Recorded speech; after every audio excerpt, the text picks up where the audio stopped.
Time to react to the Kanye West interview with Piers Morgan. It is an hour and 40 minutes. Apparently a lot of controversial topics. Let's go. Yeah, thank you very much indeed for joining Piers Morgan Uncensored. My first question for you, I guess, is an obvious one. What do you hope to achieve from our conversation? That right there, being uncensored. In American media, it's very censored. It feels like an episode of Black Mirror a lot of times. So I've put myself across the line, the point of no return, saying, hey, I know they're going to say whatever they want about me. When I bring up the truth, they're going to say, you didn't get enough sleep. It's because of your health. They're going to call me names for my truth. But these experiences that I'm telling you about are factually things that I've went through and things that I refuse to keep going through and things that I'm not going to let my children go through and things that I'm not going to let my peers go through. No pun intended. Well, look, we are most certainly uncensored on this show, and I want to give you the time and the platform to really explain yourself, because I think that sometimes sound bites about people, perhaps taken out of context sometimes, can create a very distorted view of what a person really thinks. What do you think? Now that's interesting, first of all, that he says that, because he tried to attack Andrew Tate for so many sound bites that Andrew Tate had, and he brought him up on the show and questioned him on it, and then Andrew had to bring back the context or full scope of what Andrew said from that clip. So he's coming in here with this soft, nicey nice answer, Piers is, about letting people fully explain themselves. But yeah, he was attacking Andrew Tate for clips that get taken out of context. Irony, very interesting. Let's go, Piers.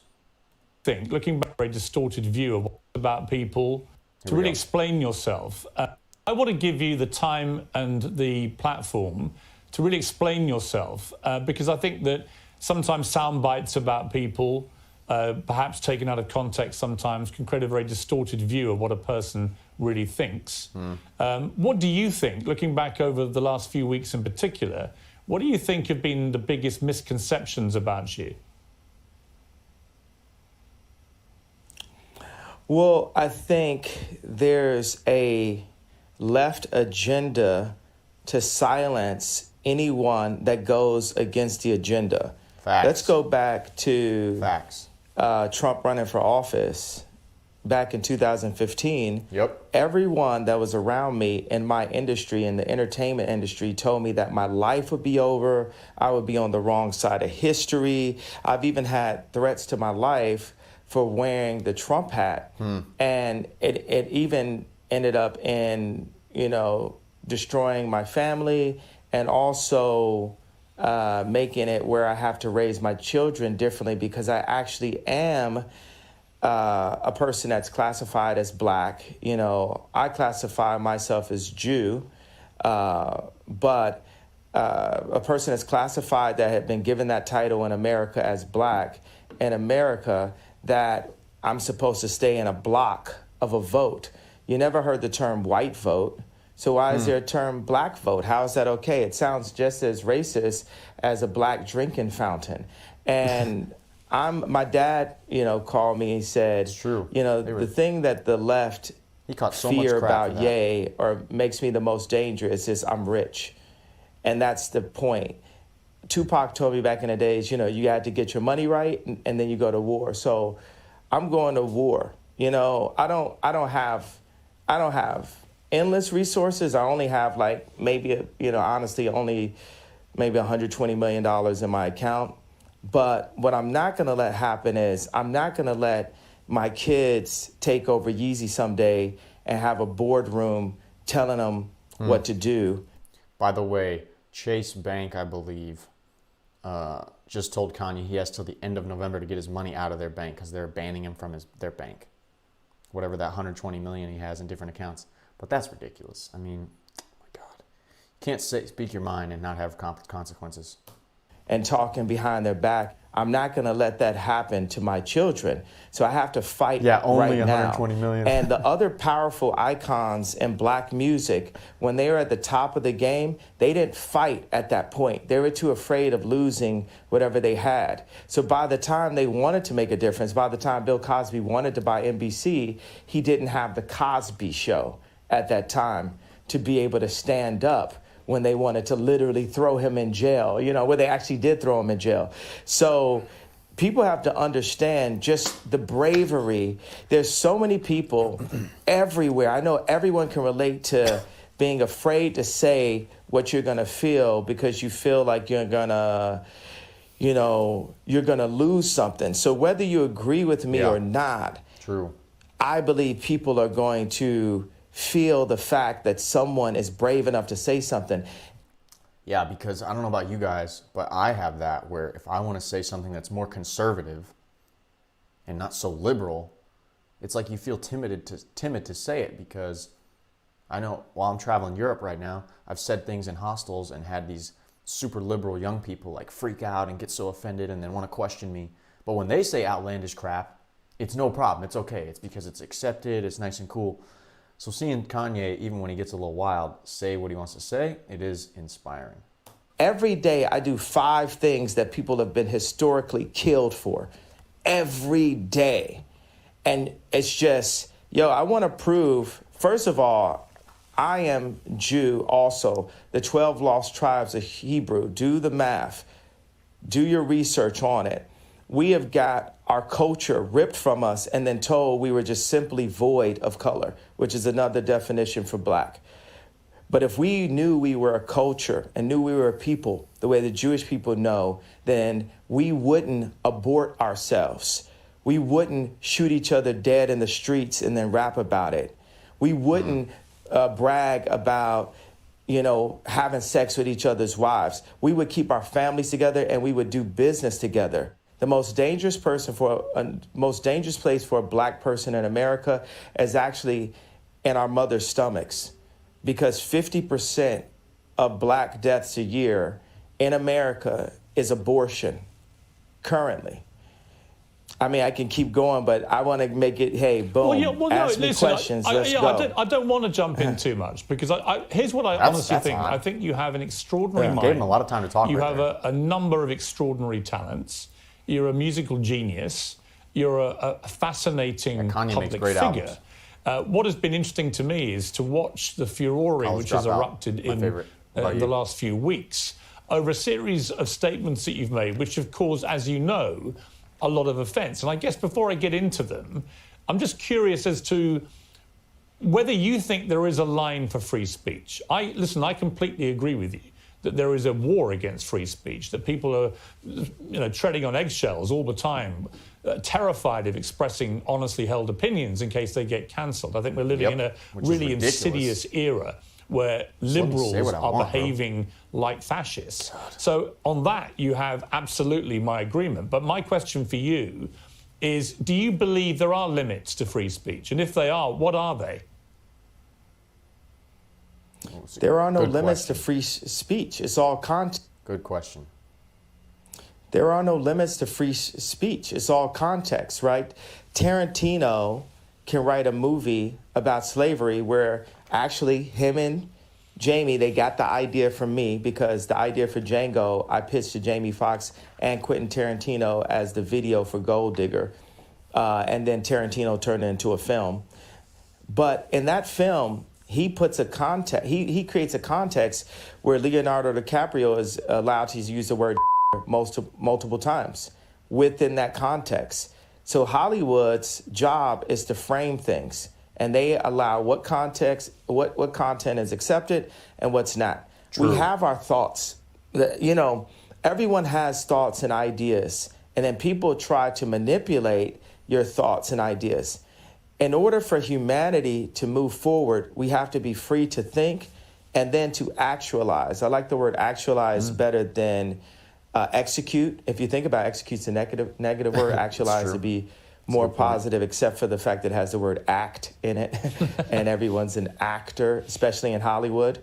I'm, Man, as I, I'm some like dark shit. top 5 writers in human history. So I really get into the power of words, and I feel very akin to Capote, Freud, Nikola Tesla, Da Vinci, Matisse, more Matisse than Picasso, more African cubism than Matisse.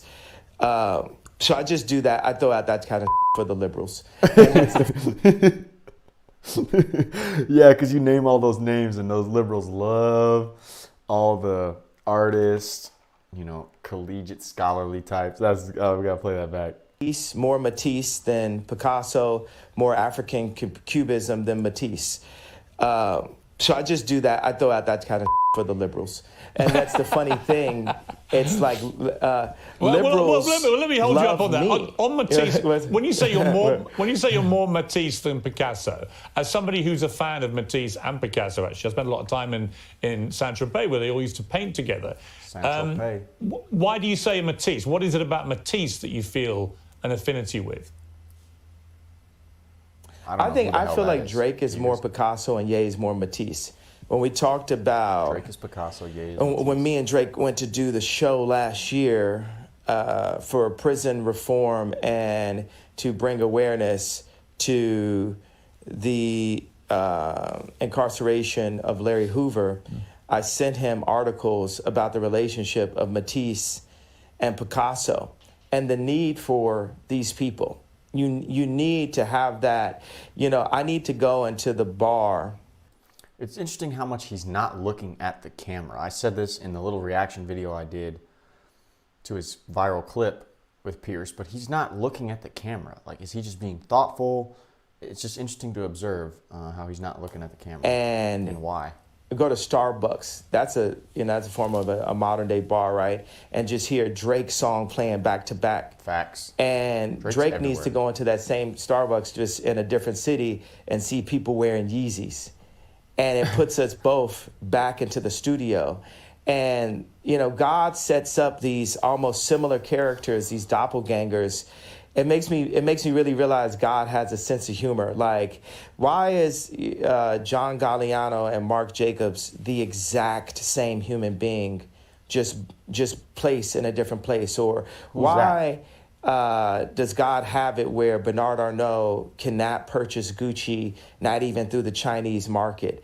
God does this to remind us that we are not God. Because when you take people like Elon Musk and Bernard Arnault and Trump or Jack Ma, Putin, you take these people in their own space, in their own environments, we can start to feel like gods on earth, but we are nothing in comparison to God. And we are here actually to love one another and to collaborate and to make the world a better place. There's, 1% of the world are placed in power and 99% of the world are the audience. So that 1% of the world, this idea of a United Nations, this is the world that needs to come together. This is the world that, here's the obvious go-to. 9 minutes Biden doesn't listen to Elon Musk. Biden doesn't listen to Elon Musk. The president of the United States does not have meetings with Elon Musk. That is, hey, here, come get me. That's retarded. I know I'm not supposed to say now that, he's Biden, looking at the camera. but that's retarded, Biden, and I, it's, and obviously because I've been deemed with mental health, all this, I have the right to use whatever words that I like to use. Well, that's interesting. Ask another question. Well, yeah, let me ask you on that. So you just said something very inflammatory about President Biden. So it will, as you know, offend God. a lot of people. Yeah. And it will particularly offend people who work in mental health. You say you should not use a word like retarded. Retarded is a term in the English But you language. say that because you yourself have had mental health issues, that entitles you to use that kind of word as... It means something is slowed down, not processing as fast. When you retard an engine, it slows down. So that's just a logical term. That is retarded. That means Joe Biden is slowly and not correctly processing information and making decisions. But yet, you can't say that. As an insult. Now, I would say that's an arguable point. I've had, my issue is I've had mental health allegations. So do you believe that you have any form of mental illness? I believe that I suffered from exhaustion. I believe that I suffered from exhaustion. I suffered from being lied to constantly by the people around me. And I believe those things can drive anyone to a point of maximum exhaustion. But I also believe that I'm extremely brilliant and I'm here to make the world a better place. And I'm tired of the left media trying to pick on me. And y'all picked on me enough. Ooh, now he's looking. And y'all finally touched the person that's not going to stand, that's not going to take it anymore. And that's part of the reason why I'm on Uncensored, because what they'd like is for me to be quiet. Interesting thing about racism and cancel culture, it's kind of similar. Because just in case you don't know, he has been on a big tour right now of going on interviews. Right, he was on Drink Champs, which apparently that's where he called out some George Floyd thing. I don't know, we're going to find out in this interview. That got taken down by Drink Champs, which is absolutely ridiculous. He just did another live stream. Anyway, he's on a big interview tour right now, and I was wondering why he was willing to do Piers Morgan. Scotty Zinifire, we got a donation, a super chat of W10,000. I don't know what that is. I need to look at. He says, I never liked Kanye's music. Yes, it is great. He likes Trump because Trump is a respectable man, but Kanye just keeps getting baited so easy. If I had a platform, I would make Fox News look uneducated. Okay. For me to be quiet. But Kanye's been doing a big interview tour. I'm on Uncensored because what they'd like is for me to be quiet. Interesting thing about racism and cancel culture, it's kind of similar, right? Racism works on itself. I can go into the Gucci store at age 18 and I just assume that people think that I'm about to steal, so I buy more things. With cancel culture, when I brought Marilyn Manson on stage with me when he was dealing with allegations, my stepbrother Marilyn was canceling himself. So many people comment on my White Lives Matter t-shirt. There's people who are saying right there in Fashion Week, when are you going home? I'm so afraid. People thought I was going to cancel myself. I'm not going to cancel myself. I'm going to keep on delivering what I feel, because guess what? It's very split opinions, by the way. If I talk to a black person that makes under $1 million a year, they really relate to the George Floyd comments and feel hurt that I would even bring it up. And by the way, Scotty, thank you for the super chat. I found out that is let me see if I had that right. It is a South Korean won currency that you donated in. Thank you. Question the approach. They have to the George Floyd. Here we go. He's getting into the George Floyd stuff. That makes under $1 million a year, they really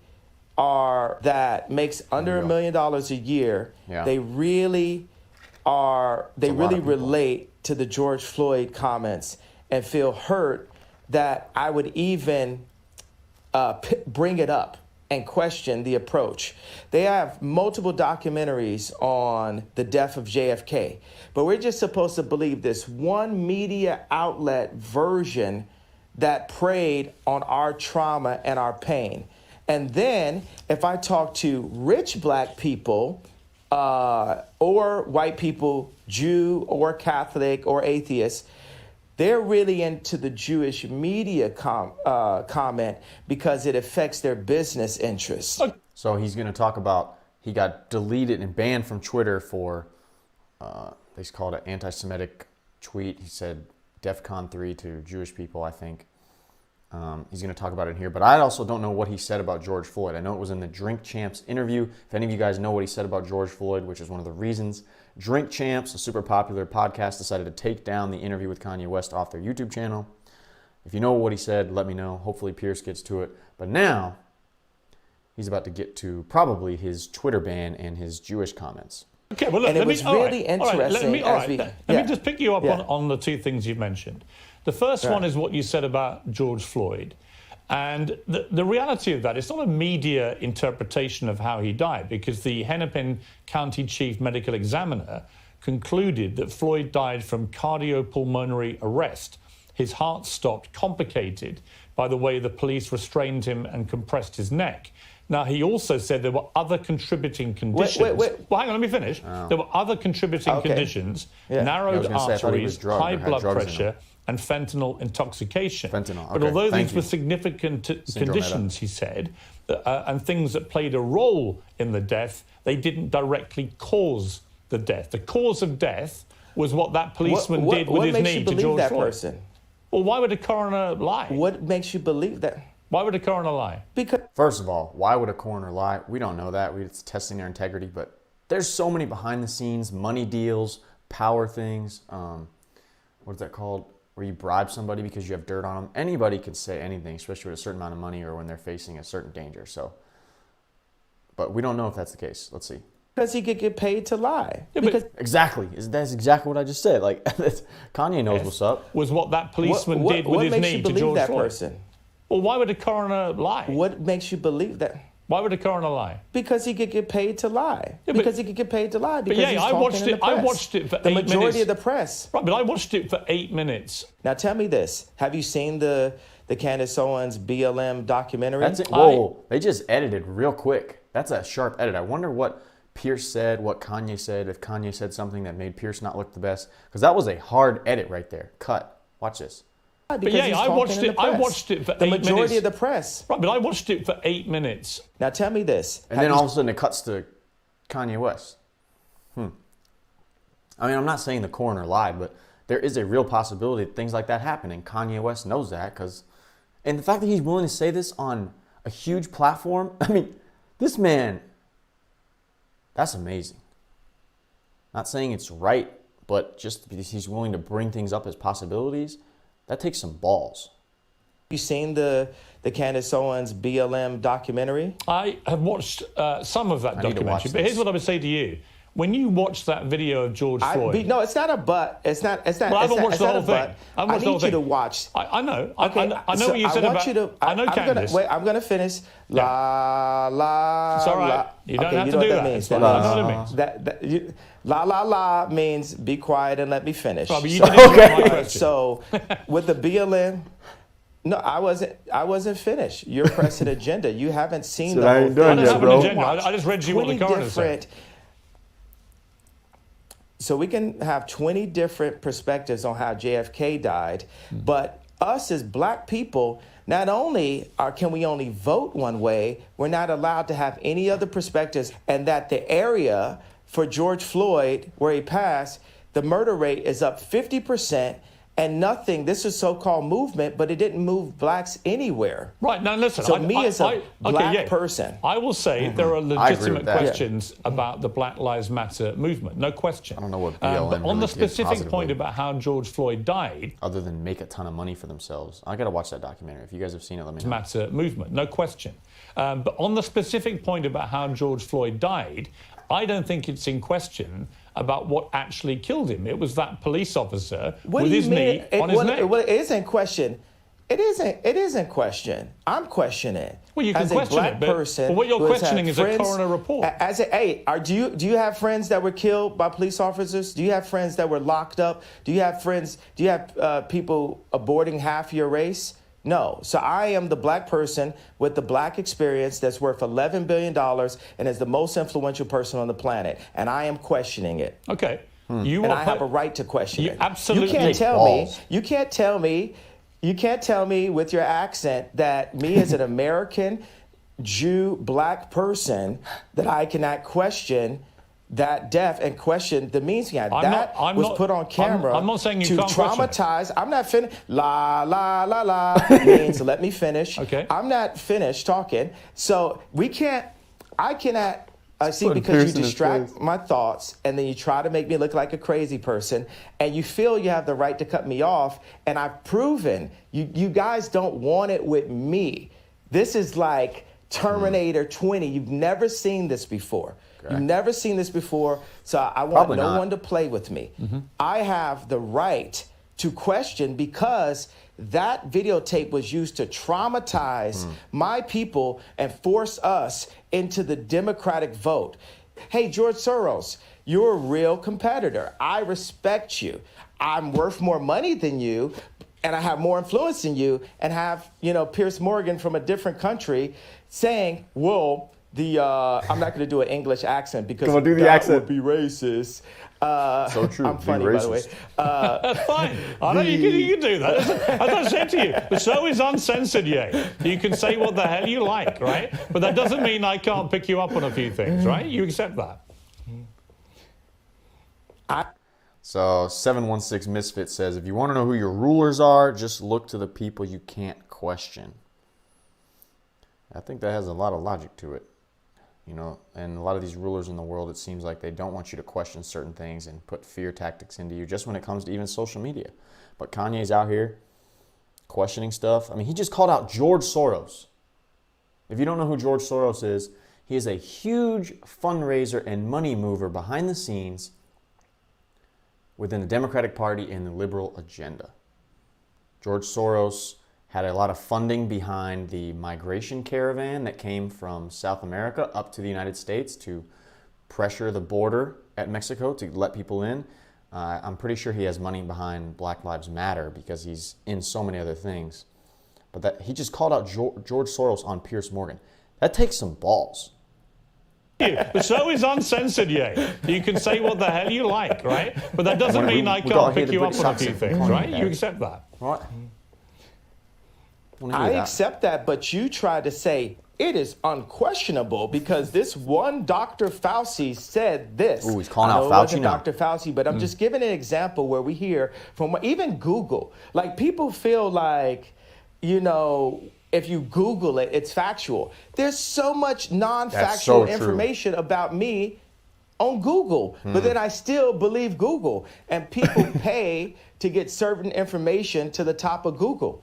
But He's this calling is it all good. out This right is now. keep going. Where else you want to go with it? Here's what. Shout out to Ann Faw, says, I respect Ye exploring the truth. Yeah, it's pretty impressive, especially with the power he has and the repercussions he has and continue to face if he does. Here's what I want to go. The civil rights lawyer Lee Merritt responded to what you said about George Floyd's death and said, while one cannot defame the dead, the family of George Floyd is considering suit, which they're now doing. As you know, they're suing you for $250 million for Ye's false statements about the manner of his death, claiming Floyd died from fentanyl, not the brutality established criminally and civilly, undermines and diminishes the Floyd family's fight. So what is your response to that? So you're telling me that if Kanye is saying something that possibly is not true, they deserve $250 million because of that? Stop playing. Well, anybody who loses a loved one, my heart goes out to them. Any race, my heart goes out to the pain of that. I have a theory about it. Now, this is not a fact. This is a feeling that I have. In the documentary, George Floyd's two roommates said that George kept saying, they want a tall guy like me. They want a tall guy like me. So for me, I'm a creative, right?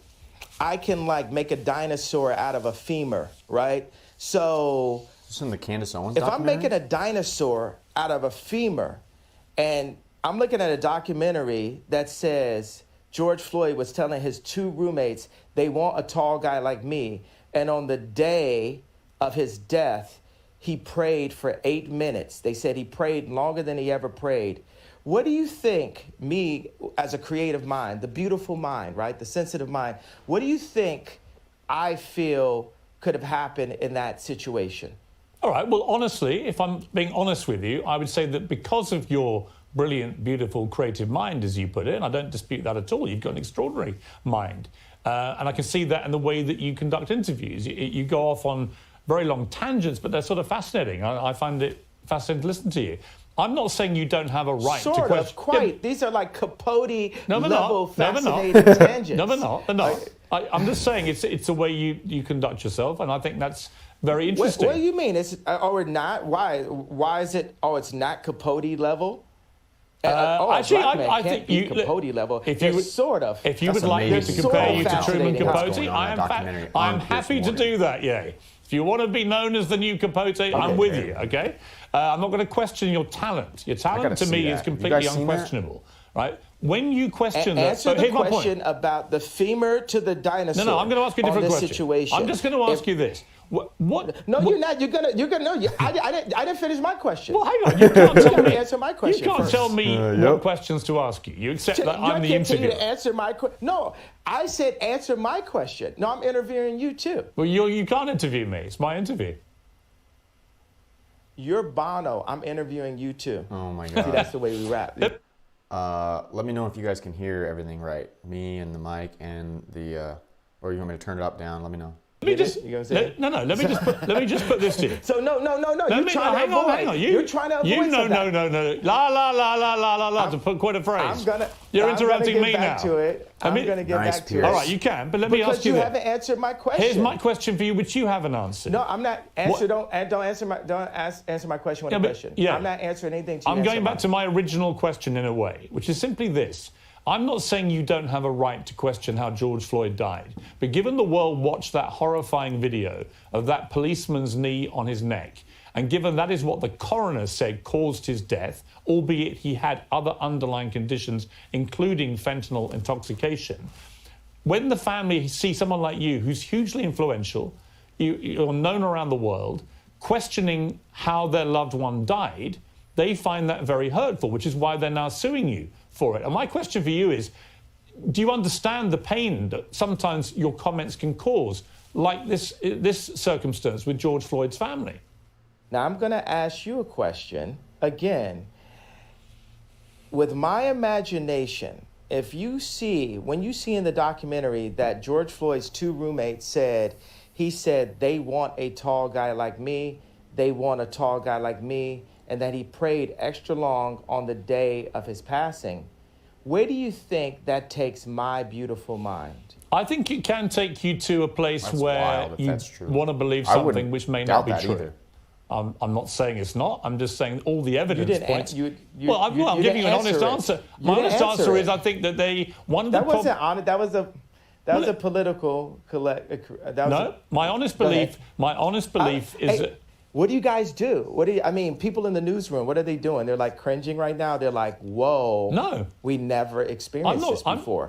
We never experienced I'm not cringing. A black entertainer that won't be threatened by the media to back down from his opinion. Yeah, I think you mistake me. You mistake me for somebody who's going to be like the others. I have a show called Uncensored for a reason. I'm giving you a platform for a reason. But you're pressing an agenda. No, I'm not. You're perfectly entitled to your opinions. Your agenda. But do you accept you're lying now? Do you accept you may not always be right? I just called you a liar. How does that make? Piers has the right to question him and try to get the truth out of Kanye and get him to describe why he believes what he believes. So maybe Kanye should let Piers finish a little bit. That's fine if you think I'm a liar. It's fine. No, you're a liar. You're pressing the agenda of the pain and trauma economy that is pressed on my people by the left. Actually, the trauma I think that was implemented to George Floyd was from a vile white racist police officer who kneed him to his death. And I agree with the coroner's findings because I don't see any reason why the coroner would invent that. So that's my belief. If you want to challenge that and you don't believe it, that's entirely your right. I have a question. Who do you think are the biggest vile white racist? The media.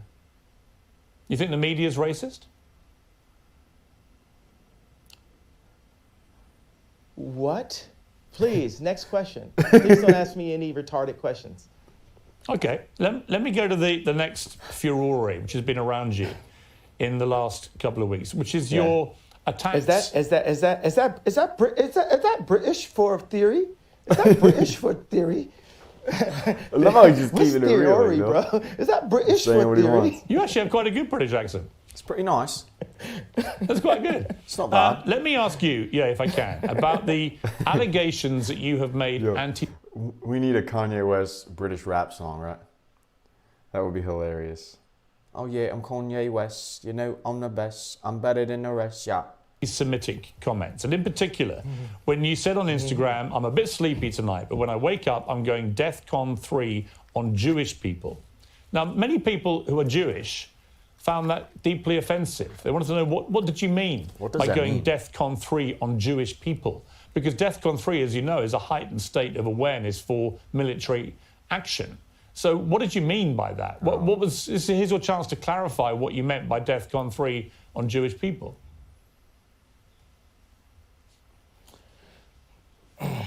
Well, thank you for allowing me to say what I meant due to the fact that I was blocked by Jewish people after I said that. So I wasn't actually allowed to say what I was about to say.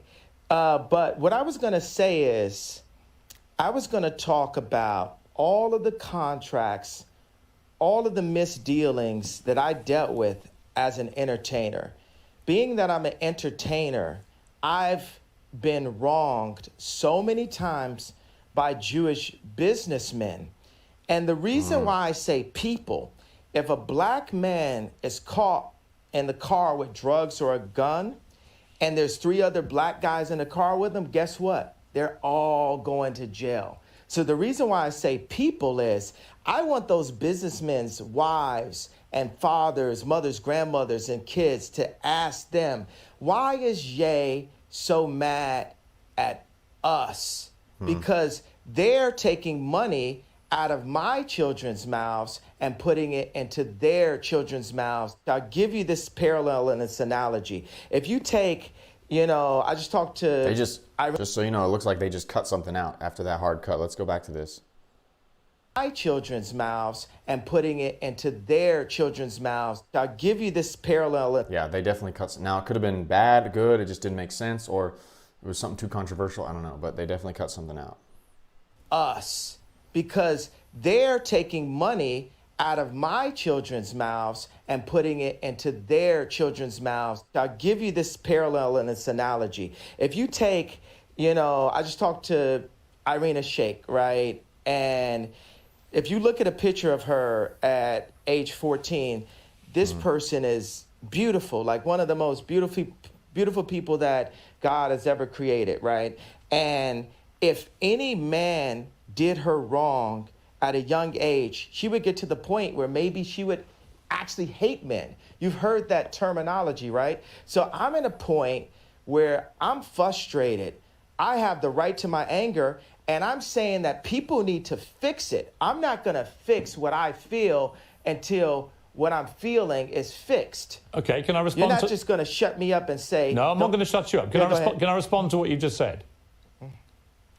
My problem with what you've said, I'll be straight with you, is that if I, as a white man, posted tomorrow on my Instagram, I'm a bit sleepy tonight, but when I wake up, I'm going DEFCON 3 on black people, what would you think? Jew. No, if I said black people, what would you think? This is a great point, Piers. If that was what I posted. This is a good point. Well, did you accept that black people... You accepted that black people are Jew? Or I'll come to that in a moment. On the specific, though, if I simply said, in other words, all black people, was the implication of what I said, I would get rightly cancelled. I would get rightly vilified and abused. Pretty good you, logic I suspect, Pierce would be outraged by a white person saying such a thing, because you wouldn't make any distinction about whether I was talking about certain black business people I'd fallen out with or whatever. You would think I was judging an entire populace by the colour of their skin. You are, by saying Jewish people, on Jewish people, you're not saying Jewish businessmen, accountants, whatever that you've had a problem with. You're basically saying in that statement, all Jewish people, which is why it caused such offence. And I'm curious whether you, even as you wrote those words, understood what Jewish people actually would feel. I think Piers is making total sense right there, how much more Kanye should have been aware of the ramifications of what he was going to say by not classifying exactly what he meant. Piers is making total sense right here. You can't argue with him, I don't think. Also, Ann Faw says, I don't think Twitter ban matters. He can parlay on Parler. Well, Twitter has such a farther reach than Parler. Parler, for those of you who don't know, is a conservative Twitter-type platform, which Kanye apparently, I thought in the news, was going to buy Parler. But having a Twitter account gives you much more reach than Parler does, in my opinion. Mary R. says, wow, needs refinement. Mary, what do you mean? But also, back to this, I think Piers is making total sense. Kanye should have clarified much more if he wanted to avoid getting banned. All Jewish people, which is why it caused such offence. And I'm curious whether you, even as you wrote those words, understood what Jewish people actually would feel. when you said that and didn't make any specific references to any individuals? Maybe they would feel how all my people have felt. Maybe they would feel the pain of when a black artist looks up and they've completely been raped by 5 Jewish businessmen. And there's multiple accounts. Why does the fact that they're Jewish have anything to do with it? Maybe they would feel like that. But why would you say it just so happens they are? Yeah, he's just stating a fact. They are Jewish. Why categorize them according to their religious faith, their ethnicity? Why would you do that? Why can't you just describe them as business people that you've dealt with? It's true. That's fine. But what you're doing by saying Jewish people, these constant tirades against Jewish people. He should have been more aware. Why are you calling it a tirade? That sounds like you have it. I think it's a tirade. Where's a tirade? That was a tweet. It was a tweet. It's not just a tweet. And you asked me to explain it. And that, have you felt my pain yet? You haven't felt my pain. You don't want to feel my pain. Well, no, you don't hold la. You don't hold accountability to my pain. You're being. This is where he starts from the viral clip. But imagine, you're going on Piers Morgan. The amount of people that Piers Morgan has shut down, overrun, interrupted, and Kanye West has the authority somehow by saying la to get Piers Morgan to shut up. You haven't felt my pain. You don't want to feel my pain. Well, no, you don't hold la. You don't hold accountability to my pain. You're being a Karen. I'm talking about. I'm not a Karen to the pain. I'm not a Karen, and I'm not going to cancel you, and I'm not going to uncensor you. I'm simply going to challenge you on what you're saying. I think you don't understand the pain that you've been causing with some of these comments, and I think that one in particular, I can understand. Oh my God. God forbid, one comment could cause people to feel any of the pain that my people have went through for years. Even like the blacks being ushered to the left during the civil rights movement. No one has cared about black people. Ann Foss says, it's sad Ye doesn't trust many people. Surely all these interviews aren't good for his brand. I sympathize with him, but the way he expresses himself without melody is kind of cringe. Yeah, he seems kind of all over the place. Now, he does make valid points. And also, some things that we don't think about is how much pressure these guys are under when they go on interviews. You're facing someone who's a professional like Piers Morgan, who is a professional at twisting your words, putting you in a corner. He's basically like a lawyer. And so these guys are under a lot of pressure to communicate properly, think through what they're saying. So it's not as easy as we think. Also, GTR says, I still feel Ye didn't answer Pierce's question about what he would do if Piers posted DEFCON 3 versus black people. You're right, he did not answer that question. Good catch. Some people come on here and they'll just watch it and be like Kanye fanboys. But yeah, he did not answer that question, which was a very logical question by Piers. All right. No one is.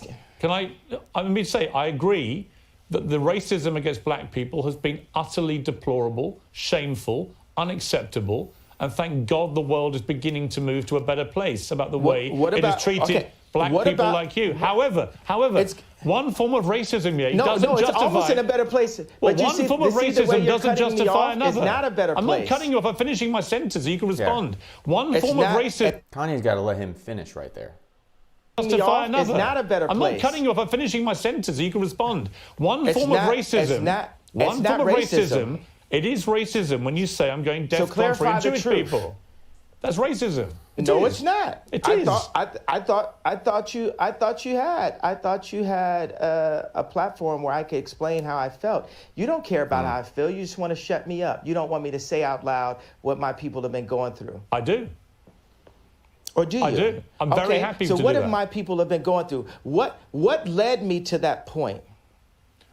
My point what led me, a person, a successful, influential, extremely attractive person to get to that point?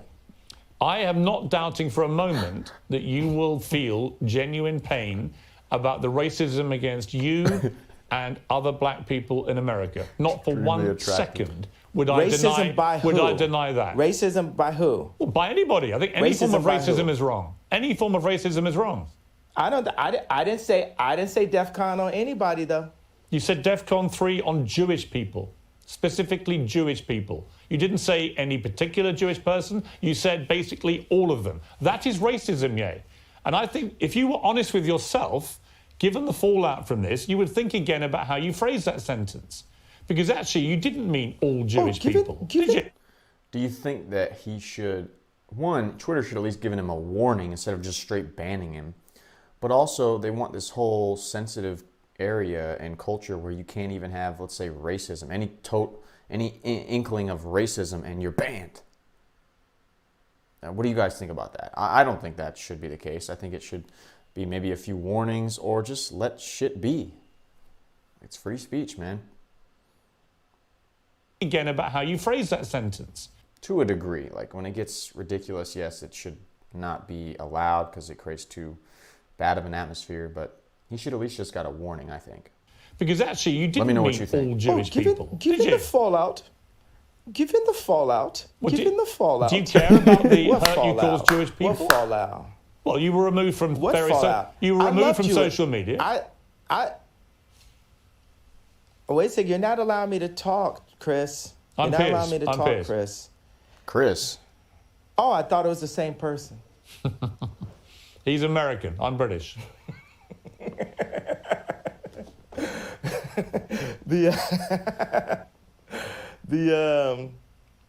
So the thing is, I want to bring a composer, right?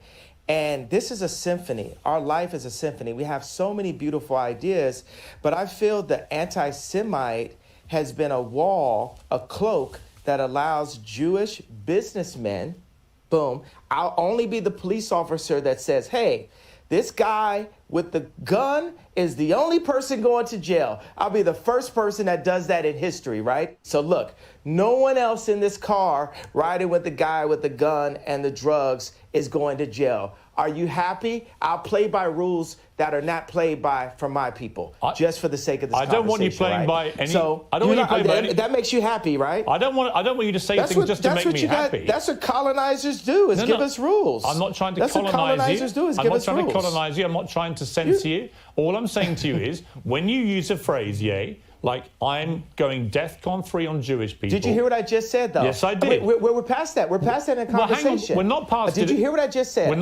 not past it unless you're prepared. Are you happy that I said I'll focus Let me explain what Are you happy that I said? I know. I heard what you just... Whoa, brother, why are you talking over me? Let me respond. Chris. I'm Piers. Let Piers respond. Come on. Let me respond, right? I'm simply saying what you've just said is not what you said on your Instagram post, and you know it, right? If you have a problem with particular businessmen who happen to be Jewish, that is a concern for you. And you know it. So you talk about all Jewish people. Brother, what is the point? Brother, do you want me to grow from the statement? I just told you, okay, I was in a position where I've been hurt, and this is the way I had the right to express myself. The point of this interview is for you to question me and then for me to answer and say, okay, even though the same rules are not applied to my people, if a person with a gun or drugs is pulled over and has three other people in the car, they're all going to jail. I'm not going to apply that to Jewish people for the sake of this conversation. Isn't that what you wanted? But you know what you did? You tried to civil rights me. You tried to pull me back to a week ago. But we're here today. There's been plenty of conversations and commentary since that. But you want me to go back to 1960. No. You want me to go back to 7 days ago. All right, let me jump in. Here's what I want you to do. I want you to reflect. Okay, so have we grown? Have we grown? Here's how we grow. Yeah, here's how we grow. I want you to reflect. No, have we grown? Have we grown? You're not in charge of my growth. You're not in charge of my growth, Chris. Okay, let me phrase it like this. I'm about to suggest to you how you may grow if you choose to. Yeah, Kanye gets on these tirades and then he just doesn't really let Piers make a logical point or ask a question. Maybe I was losing focus, but I was kind of lost in what he just said. I didn't really understand what he was trying to argue with that. I don't know about you guys. Let me know. Also, quickly, Mad Cow Mark says he noticed that his comments have not been published in the live chat. Sometimes they limit certain things when you say it. I don't know. I have all the comments I don't have comment monitoring on, so I don't know what you said, but you try again. Also, GTR says, I think the fact he misspelled DEFCON as DEFCON was a bit sus, though.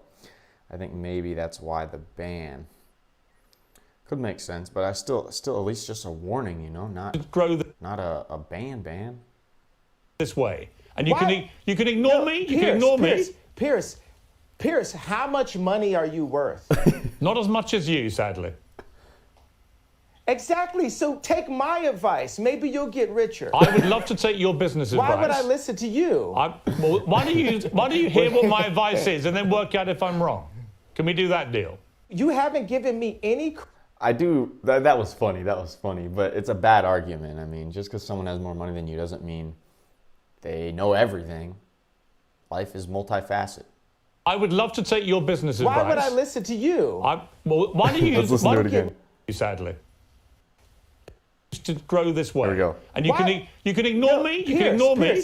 Piers, how much money are you worth? Not as much as you, sadly. Exactly. So take my advice. Maybe you'll get richer. I would love to take your business advice. Why would I listen to you? Well, why do you hear what my advice is and then work out if I'm wrong? Can we do that deal? You haven't given me any credit or a moment of reflection for the comparison that I made, the brilliant, if I do say so myself, comparison that I made to the cops pulling over one black person and locking everyone up. I understand what you're saying. And my tweet having issues. Wait a second, I wasn't done with the sentence. My tweet referring to all Jewish people, I said, for the sake of this conversation, I will refer to the business people who have destroyed me and my people and my fellow creatives. But you didn't even accept that I gave you that. You tried to push me back into 1960. No, I didn't. You tried to push me back into last week. No, I didn't. Okay, do you accept that example that I gave you? I understand completely the example you gave me. I think all racism is wrong. So I feel that we've grown. I would like you to reflect. I feel we've grown. If you feel we've grown? If you've now changed what you wanted to say originally, my question for you is, do you now regret saying DEFCON 3 on Jewish people? Are you sorry you said that? No. I think it matters. You should be. Absolutely not. He's not sorry. Should be. Absolutely not. Yeah, but yeah, you should be. Absolutely not. Are the people, the Jewish businessmen that led me to that place, are they sorry for the way they've raped my I don't know who you're talking about in particular, but I don't know why you keep having to say and they're Jewish. The way, what is the fact they're Jewish got to do with anything? Why do you keep doing that? What do you mean? They're the Jewish businessmen that did that. Because they're business people. That's what they did. Why do you keep saying Jewish business people? Why do you keep using their religion, their ethnicity? Why do you keep doing that? Let me update it then. Okay, so I'll say this. Would I have grown into the box you want me to go on if I say to specify the business people that have raped my people that just so happen to be Jewish? I think by doing what you've just done, I find that I'm not even Jewish and I find that offensive. Why do you keep having to do that? I don't think you get it at all. I don't think you understand the offense you're causing when you keep using their religious background, their ethnicity as a stick to beat them with. Why would you do that? So what are you more concerned about? Getting the richest black man of all time to kowtow? Because it's not finna happen. I don't want you to kowtow. You can do what the hell you like. You're a billionaire. You can do what the hell you want. I'm just saying to you that I don't think you quite understand when you talk about. Okay, can I finish? It's not Moti. You're a multi-billionaire. Okay, well, congratulations. But that doesn't change the fact that when you insult the Jewish people and say you're going DEFCON 3 on the Jewish people, that is as racist as anything you say you've been through and any pain that you've experienced. It's the same thing. Racism is racism. And you know that, I think, don't you? Yeah, obviously. That's why I said it. So you said it knowing it's racist? Yes. I fought fire with fire. Okay. I'm not here to get hosed down. At least that's honest. A different type of freedom fighter. That's honest. All right. You were racist because you knew it was racist, but you decided to do that because people have been racist to you. Is that? I got to say, Piers does a good job of keeping track of the conversation because it's kind of hard sometimes to pay attention to what Kanye's saying. But he's keeping track. He's coming up with good questions to re-question him. Piers does know how to question you about your beliefs. I got to say, he's doing a better job keeping track than I am at times. Okay. I'm not here to get hosed down. At least that's Just a honest. different type of freedom fighter. That's honest. All right. You were racist because you knew it was racist, but you decided to do that because people have been racist to you. Is that your position? No, I'm not. First of all, I can't. What is the beginning? Read the whole tweet. I'm sure you have it in front of it. Somebody in your office has it. Get him a coffee and a yay tweet. What do you want to know? The whole tweet? That's good. I want you to read it out loud, sir. I'm a bit sleepy tonight, but when I wake up, I'm going DEFCON 3 on Jewish people. The funny thing is I actually can't be anti-Semitic because black people are actually Jew. Also, you guys have toyed with me and tried to blackball anyone who opposes your agenda. That was the exact tweet. I like reading that whole thing. I can't be anti-Semite. I love Jewish people. I work with Jewish people. Yo, watch this. Watch this. Some of my best friends are Jewish. Right. So you know how that How sounds. many times have you heard that statement? Of course. Of course. Wait. Have we ever heard that term before? But the funny thing is, they are. I work with Dove Charney that got kicked out of his company, out of American Apparel. I work with this guy every day. He's like my twin. He's one of my favorite people in the planet. And we work through that. And we talk through it. And he says, "Yay, why are you so mad?" And I'm like, this is why I'm mad. This contract right here, what's going to happen before I'm done, we're going to open up all of the music industry contracts, all of the publishing deals, all of the athlete deals, all of the acting deals, all of the mortgages, all of the deals. But that's fine. But yeah, that's all fine. Business people who we went at. That's all fine. You can do all. But Of it course has you to can do start that. somewhere. Of course you can do all that. And when Mad Cow Mark says the actor who played Braveheart also said those people run Hollywood, meaning the Jewish people. That was Mel Gibson. I believe he's Jewish as well. Yeah. you do that, It has to start somewhere. I hope you won't be judged as a black business person doing it all the time. That people don't phrase it all the time by the color of your skin, but by your business acumen. Isn't that what you would like? Isn't that what equality actually means? And of course I'll be judged by that, because when people come into power, people get judged. You know what I'm saying? Like, there's nobody that gets judged more than a straight white male. The straight white male has the least amount of a platform to even speak. A straight white male can't say, "My wife hurt me today," and because people will say, "Well, you're hurting women." A straight white male can't say, "Hey, a black employee didn't come in to work on time," because then people will say you're racist. A straight white male can't speak on a homosexual person because they'll say you're homophobic. And so I empathize with the position of the straight white male. And part of the reason... That is facts. The amount of times we hear about white privilege and how much white people have it made, you can't play the victim card when you're a straight white male. I'm out in Europe and I hear all these young, super liberal girls. They play the victim card about misogyny and how hard it is to be a woman. When you're a different color, you can play the victim card about how hard it is against you and stuff.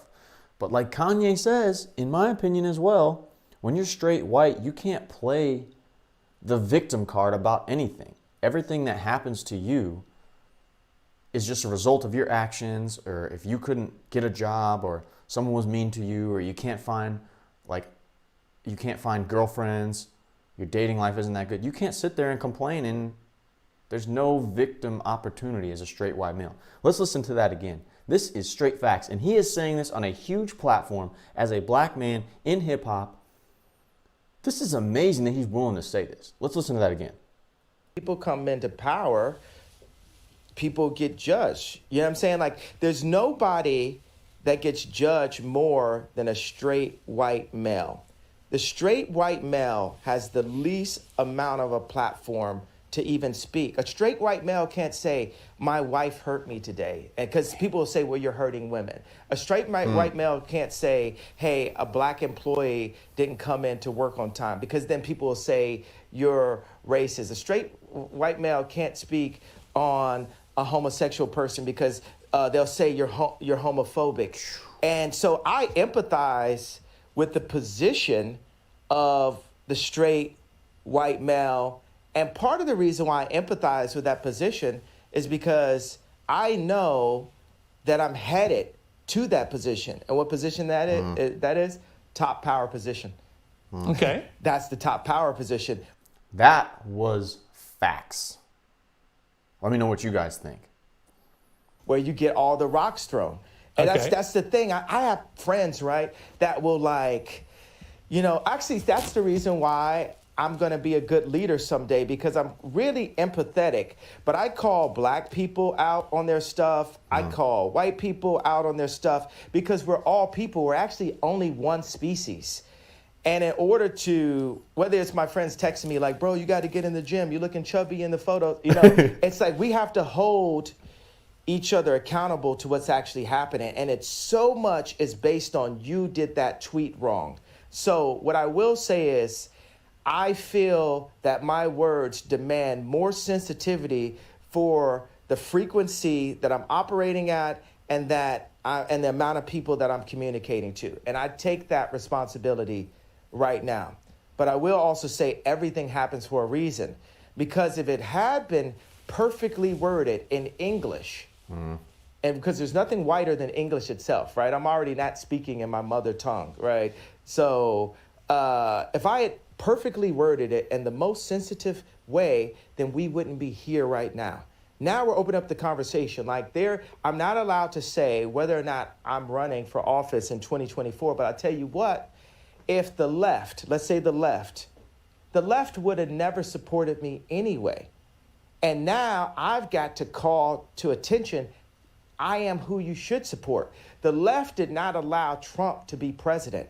They treated him like he wasn't even the president. So even then he won, he was losing half of the American people every day, and it divided the country. What I'm saying, whoever goes into office, for British media, for American media, we must support our leaders and not just run this hyper negative. You know what I will, and black people hate when I apologize for this. When I see people like John Legend and Chrissy Teigen talk down on the president, I'm like, wow, that kind of sounds like me.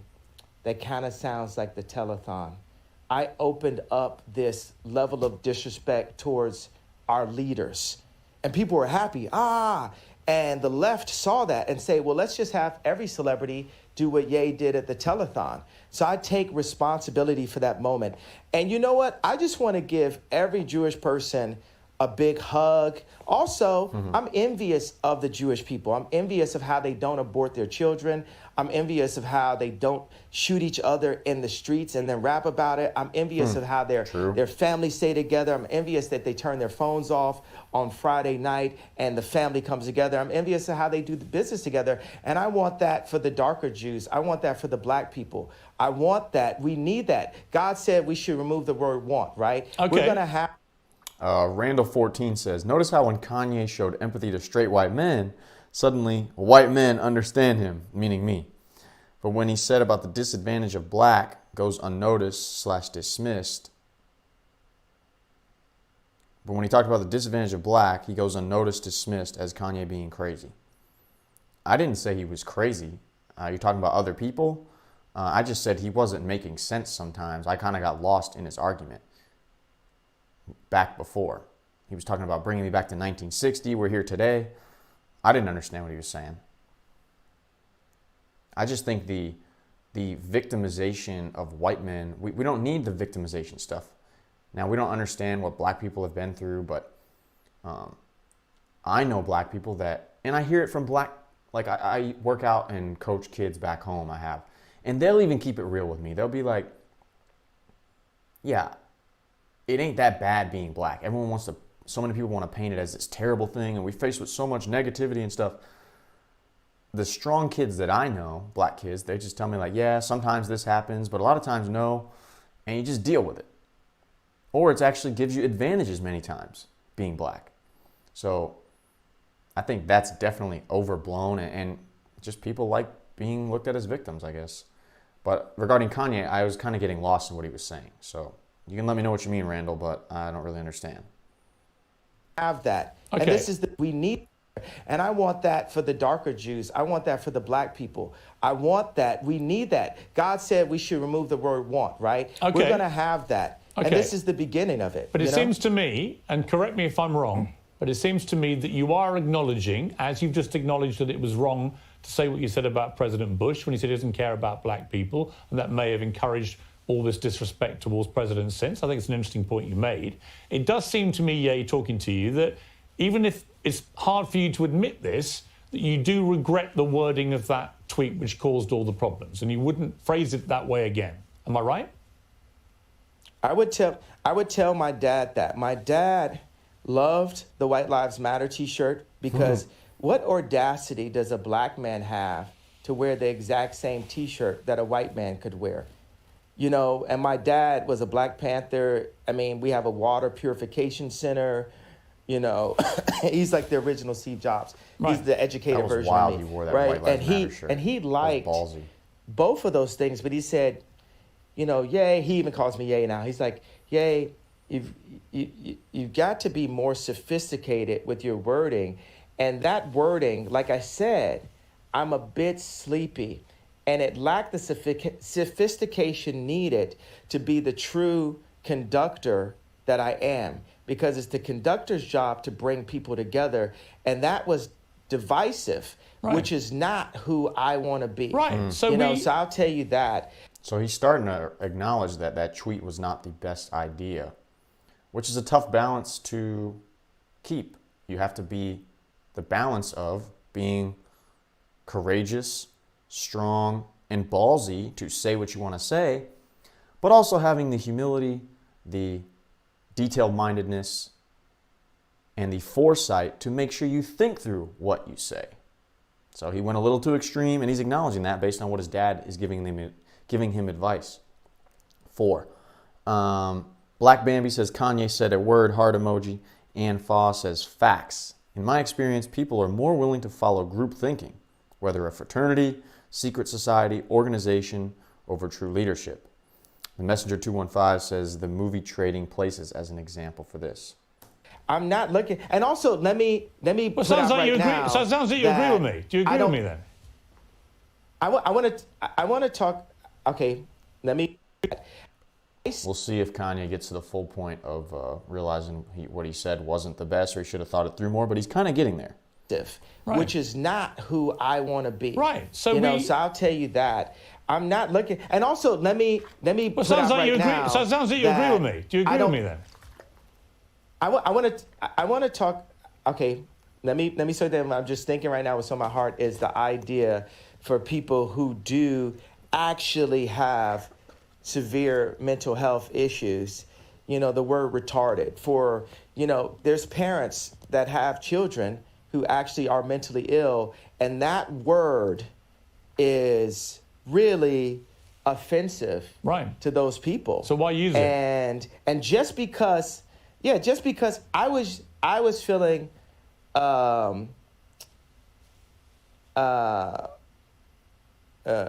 a couple reasons. Because people call me retarded. They treat me like I'm retarded.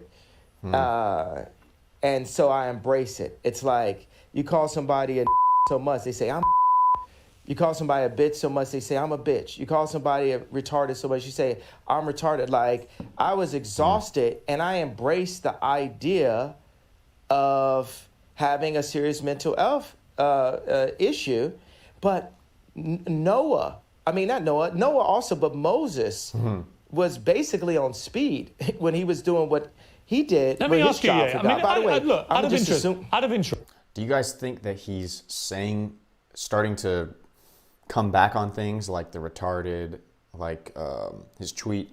Is he changing his tone on it because that's what he's realizing in the moment? Or do you think there's someone in that room pressuring him to change his mind and say, hey, you got to say this, Kanye. This is getting a little outrageous. What do you guys think? Yeah. How much sleep do you get a night? How much sleep do you get? I'm not here to talk about how much sleep I get. I don't owe you that. Literally just been talking about how much sleep do you get a night? I had about 5.5 hours last night, actually. Not very much. 5.5 hours. But you're the one that's raised this issue. And I probably had the same. Right. My question is only probably because... had the same, but it's only because you've been talking about you don't believe you have a mental illness. You think it's lack of sleep. So I think it's an obvious question to ask, well, how much sleep do you get? Are you constantly sleep deprived? Is that one of the reasons perhaps sometimes, as you say, you feel sleepy and you shoot from the hip verbally and you say stuff that maybe when you're rested, you wouldn't say it the same way? Would that be fair? Tell me what's... Okay, no, it's not fair, because what's more important, the pain and the truth of what I'm talking about and what led me to that tweet, or the tweet itself? I think both can be true. Both.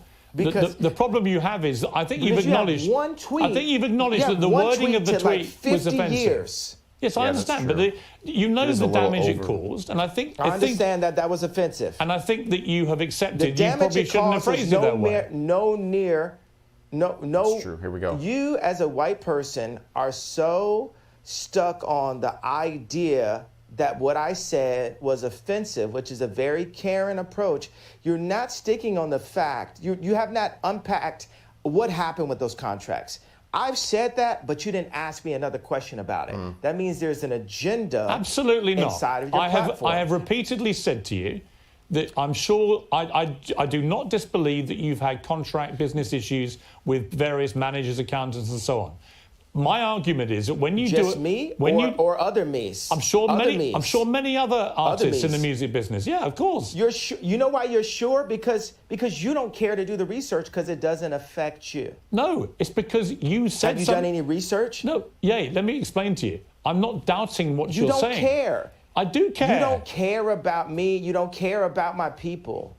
I care about me. I care about my people. So it's for me to stand up. And God forbid I step on someone's toes while I'm at it. It's not someone's toes. You stepped on the entire Jewish people's toes with a very deeply inflammatory tweet, which I think you've now accepted. You shouldn't have phrased that way. It's taken a bit of time to get there, but I think you have accepted that, right? It's a big responsibility when you have the platform Kanye West has. But at the same time, just one message should not be so highlighted so vigorously. Let's get to some comments. Tina Washington says, he basically said, I think that means me, I don't know. He basically said, Ye needs to still say what he said. Oh, no, she's talking about Piers. Piers said, Ye needs to still say what he said, however, be more tactful in the delivery. Not change the message, period. What he said wasn't a lie about how the black community being disparaged.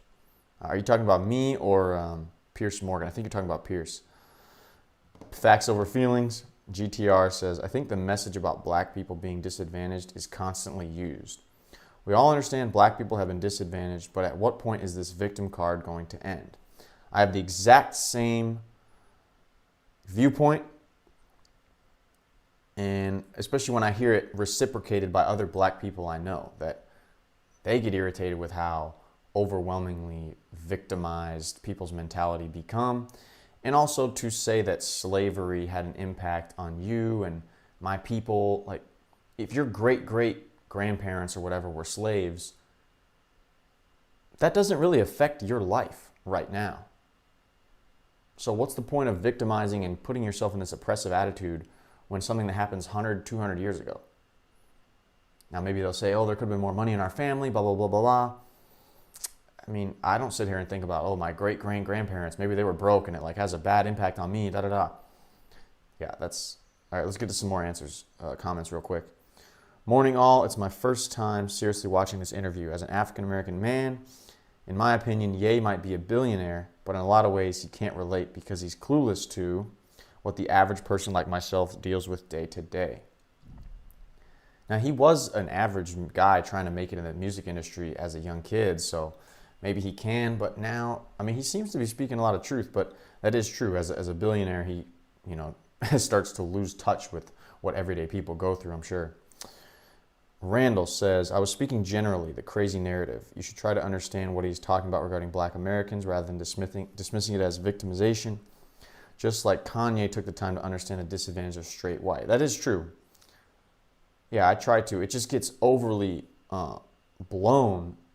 I hear it all the time. Black victimization. It's so hard to be black, that I think I rarely hear what he said. That's why I jump at it when he said it about white people. And, it's just like when you hear something over and over, you just start to dismiss it. So, but I was also confused which way he was going. I don't know if he was the most logical when he said 1960 and, yeah. But I will try to do that and pay attention. It's just, I hear it so much that it's just like, okay. Tina said, you're good. Speaking about Ye, 100 years isn't long ago. 100 years, it's 2020, 1920. Slavery ended in 1800s, so it's about 200 years ago. But they still had Jim Crow laws. Yeah, that's true. I don't really understand the point of putting a bunch of blame on your past. And GTR says, do we ever hear about the advantages of being black being pushed, like in sports or with women?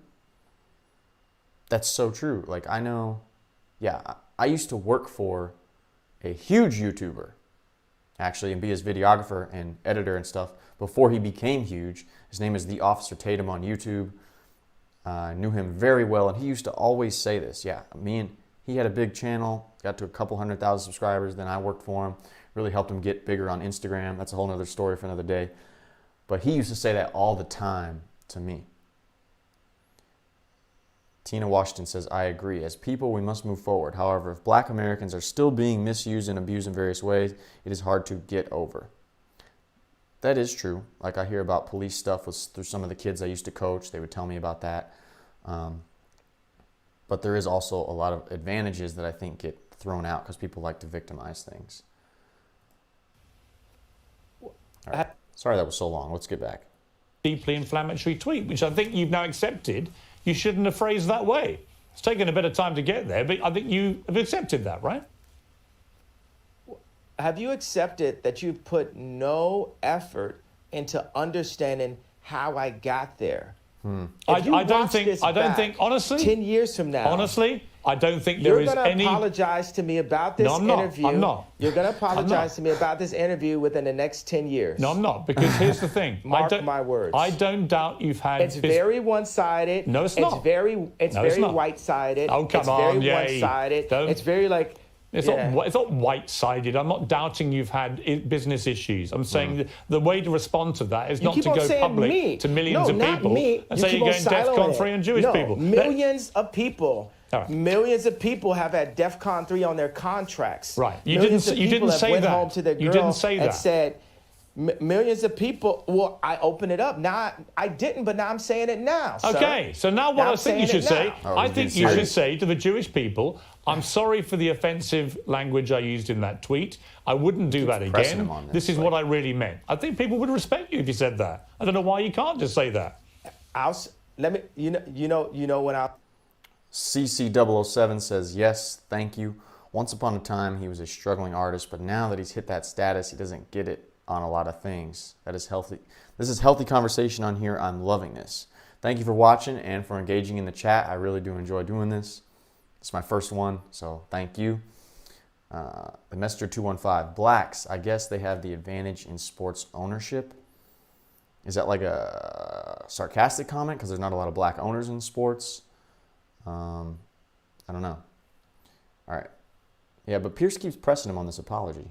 Wants him to apologize so he can have it on his show. Or he just really wants Kanye to realize that it's wrong. I don't know why he has to keep pressing him on this. Maybe because it's good TV. Feel like he can get him to do what he wants. I don't know. If you said that, I don't know why you can't just say that. You know when I'll say it? When I sit down with the people who write out the contracts for the NBA and for the NFL and for professional music and for acting contracts. We need to go to the top lawyers, the top execs, the owners of the stadiums, the owners of the football teams, and the owners of the record labels. And we're going to put them all in one room. And we're going to read let's go top 10 in each one of these categories, right? Let's read Michael B. Jordan's contract. Why would any of that? Okay, but why would any of that? Why would any of that? Bro, I ain't finished. I ain't finished my sentence. Nothing you're saying has anything to do with regret. Hey, boy. Don't call me boy. Don't finish. I told you. Pierce ain't don't backing treat me down. like a boy then. I'm going to finish my sentence of my idea. Nothing you're saying has got anything to do with the tweet. Cool. Does Bro, it? I was in the middle of a sentence, boy. Okay, so Now are Kanye's you getting a going little to disrespectful. allow me to finish my sentence? Do with the Okay, tweet. cool. Does Bro, it? I was in the middle of a sentence, boy. Okay, so are you going to allow me to finish my... See right there how they cut to Pierce and then you hear a difference in audio. I wonder what they cut out right here. Let's listen to this real quick and then we'll move on. But it seems like a cut. When they cut to Pierce's face only and the audio changes, watch. You're Do not, with the okay, tweet. cool. Does Bro, it? I was in the middle of a sentence, boy. Okay, so are you going to allow me to finish my sentence? Yeah, I think so. Yes. If you then answer my question. Okay, so I'm going to tell people when That is a W, a win for Pierce right there because he got Kanye out of his element to react so negatively and disrespectfully and frustratedly. Kanye lost his cool for a second. Not too bad, but I would think that's what the interviewer wants, like an opponent. You want to get under their skin, get them out of their element, and get them to just say what they're thinking. That's not a best moment for Kanye, but it's understandable. Tina Washington says, I agree as well. Looking forward is the way to win. I've witnessed this for myself. Ultimately, we should be in a race with ourselves, and we must be willing to compete. This method served me well. Randall 14 says, you should look into Thomas Sowell. I've heard of this, Randall. His theory is that racial segregation / culture is the major issue. Black individuals raised multicultural environments do better. Racial segregation is the issue. I think that has a lot of logic to it too, because you also don't build as much racial pride. And I wonder how much racial pride ties to following so much more groupthink and wanting to be able to play the victim along with everyone in your race. Like if I'm constantly around white people and that's all I'm around, you can build like this white pride, like, oh, we're together. And when something bad happens, like, oh, poor us. But like you said, when you're multiculturally exposed, that probably happens much less. John Blight says, you are all living in the past. Enisesina, go get him, Kanye. No black alive today has been a slave. I believe the same thing, John Blight. I thought I heard you say blacks have the advantage in sports. I disagree. My great-grandparents were, and I'm a Gen X. Okay. Tina says, I agree to some degree, John. We all need to look and move forward. The way to really win. Oh, no, I'm not saying, not in sports. Well, I know for a small example on sports, and then we'll get going, is which is not racial or anything. It's just logic. But like when I go play basketball at a park, and there's a bunch of black guys, a bunch of brothers, that's actually who I like playing with a lot because they just think you're terrible because you're white. But it'll be hard for me to get the ball or to get picked, especially because I don't try to like act cool or anything. I just be myself, and I'm white. So I'll get picked last at gyms. I mean, I'm pretty good at basketball, but I'm not like amazing, but I'm not terrible. I'm never the worst one there, I'll tell you that. And an example of the advantage in sports, like when you're black and you play basketball, you're more likely just to get picked at a park, which is logical too. I mean, I see a lot of white guys that are terrible at basketball. So that's an example in sports. But I don't hold on to that as like a victim thing. That's just a small example. All right. Let's see if he's going to get this apology out of him. Thank you guys for all the messages. I know you guys want to see the interview, but you seem to enjoy the discussion, so I don't want to overly interrupt things. You can let me know if I'm... Oh, speaking on pro level. Yeah, that makes sense. Maybe they have an advantage. I don't know. I don't know how to think all that through right now. I didn't mean to say that about blacks having an advantage in pro sports. Yeah, I don't... that's too deep. I don't know. But is this too much? You guys just want me to keep playing the interview, or am I interrupting too much? Yeah. Let me know. Okay, I'm glad at least GTR, but you guys can let me know if you don't like it, if I'm pausing too much. But I appreciate you engaging, and I want to acknowledge you guys for when you put something in the chat. I appreciate it. allow me to finish my sentence? Yes. Oh, so we're back here where Kanye got irritated. Let's get back to this. This is what Piers wanted to do. Of the football teams and the owners of the record labels, and we're going to put them all in one room, and we're going to read every Let's go top 10 in each one of these categories, right? Let's read Michael B. Jordan's Okay, but contract. why would any of that? Let's Okay, read but Aaron why would Donald's any of that? Why bro, would any of hey, that? bro, I ain't finished. Here we I go. ain't finished my sentence. Nothing I didn't you're- finish nothing my you're saying brilliant has idea. anything to do hey, with boy, regret. Hey, boy. Don't call hey, me boy. boy. Don't finish. Good job, I told Piers. you. Oh, don't treat me like a boy then. I'm I'm going to not. finish my sentence of my idea. Nothing you're saying has got anything to You're do not, with the okay? tweet. Cool. Does Bro, it? I was in the middle of a sentence, boy. Okay, so are there's you the edit going out, to I think, right allow there. me to finish my sentence? Yes. If you then answer my question. Okay, so I'm going to tell people when I would apologize for the tweet. This is what has to happen first. I need all of the top executives in Hollywood. I need the top executives at the NBA and at the NFL. We'll do those two sports specifically. And I want the top executives in music, dealing with publishing, dealing with like Spotify and Apple Music and Universal Music and all the top let's do like 5 top execs there. And I want to look at the top 10 earners in each one of those fields' contracts openly. We want to compare and contrast the contracts. And then once we open that conversation, and we need to do it on a platform live with lawyers asking questions, and we'll have the top lawyers like a Johnny Cochran, Robert Kardashian level legal team, looking at all of these contracts together. After that moment happens, then I will say, I'm sorry. Okay, if that's your position. That's clear. Interview adjourned. Love you.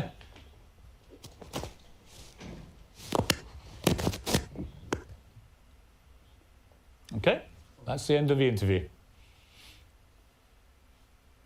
I mean, I just get. Yo, he just got up and just made a demand that he wants to see all these contracts and how these big sport owners, I believe, do this.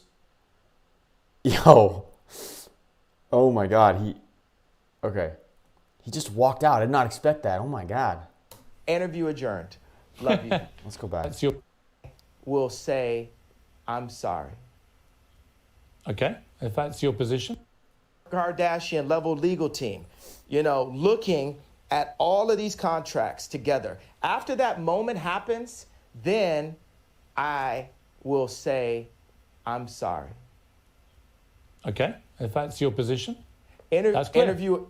Interview adjourned. Love you. He just got up.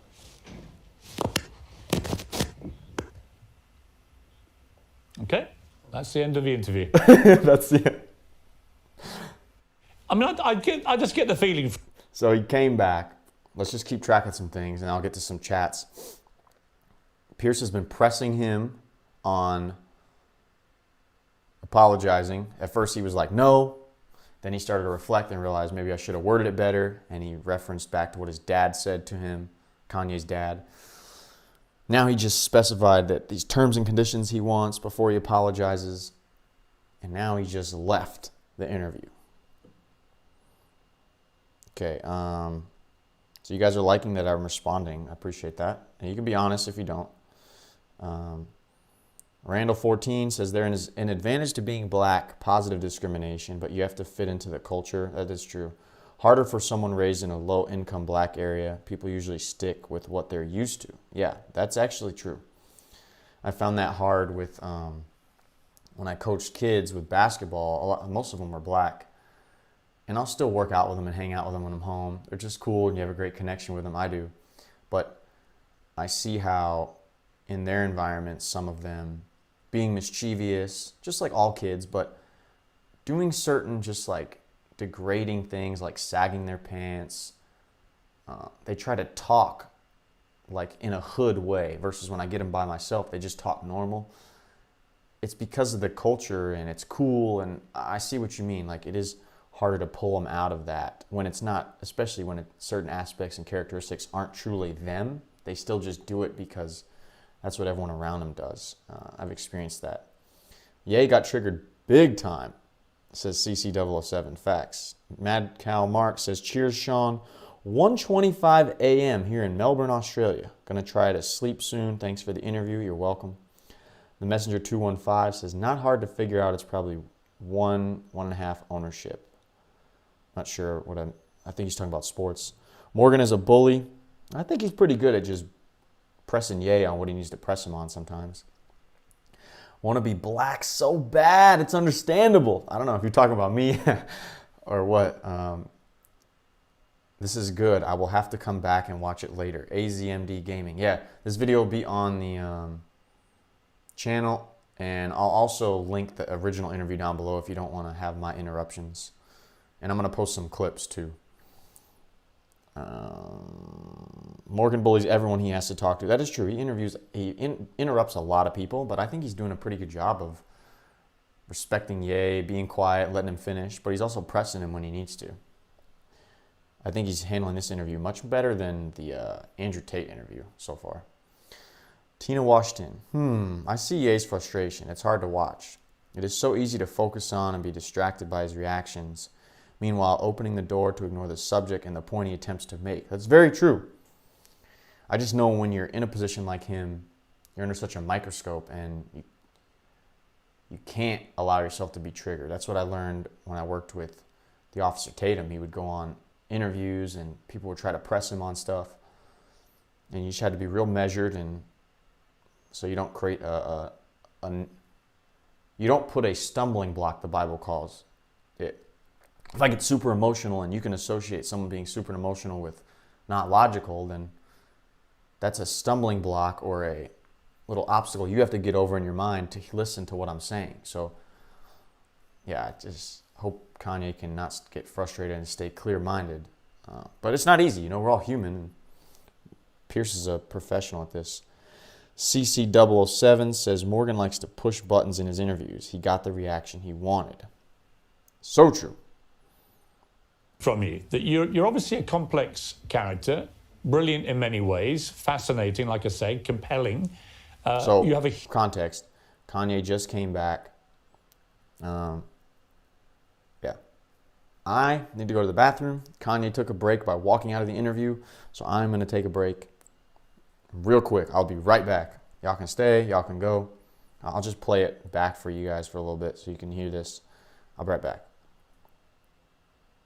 Contrast the contracts, and then once we open that conversation, and we need to do it on a platform live with lawyers asking questions, and we'll have the top lawyers like a Johnny Cochran, Robert Kardashian level legal team, you know, looking at all of these contracts together. After that moment happens, then I will say, I'm sorry.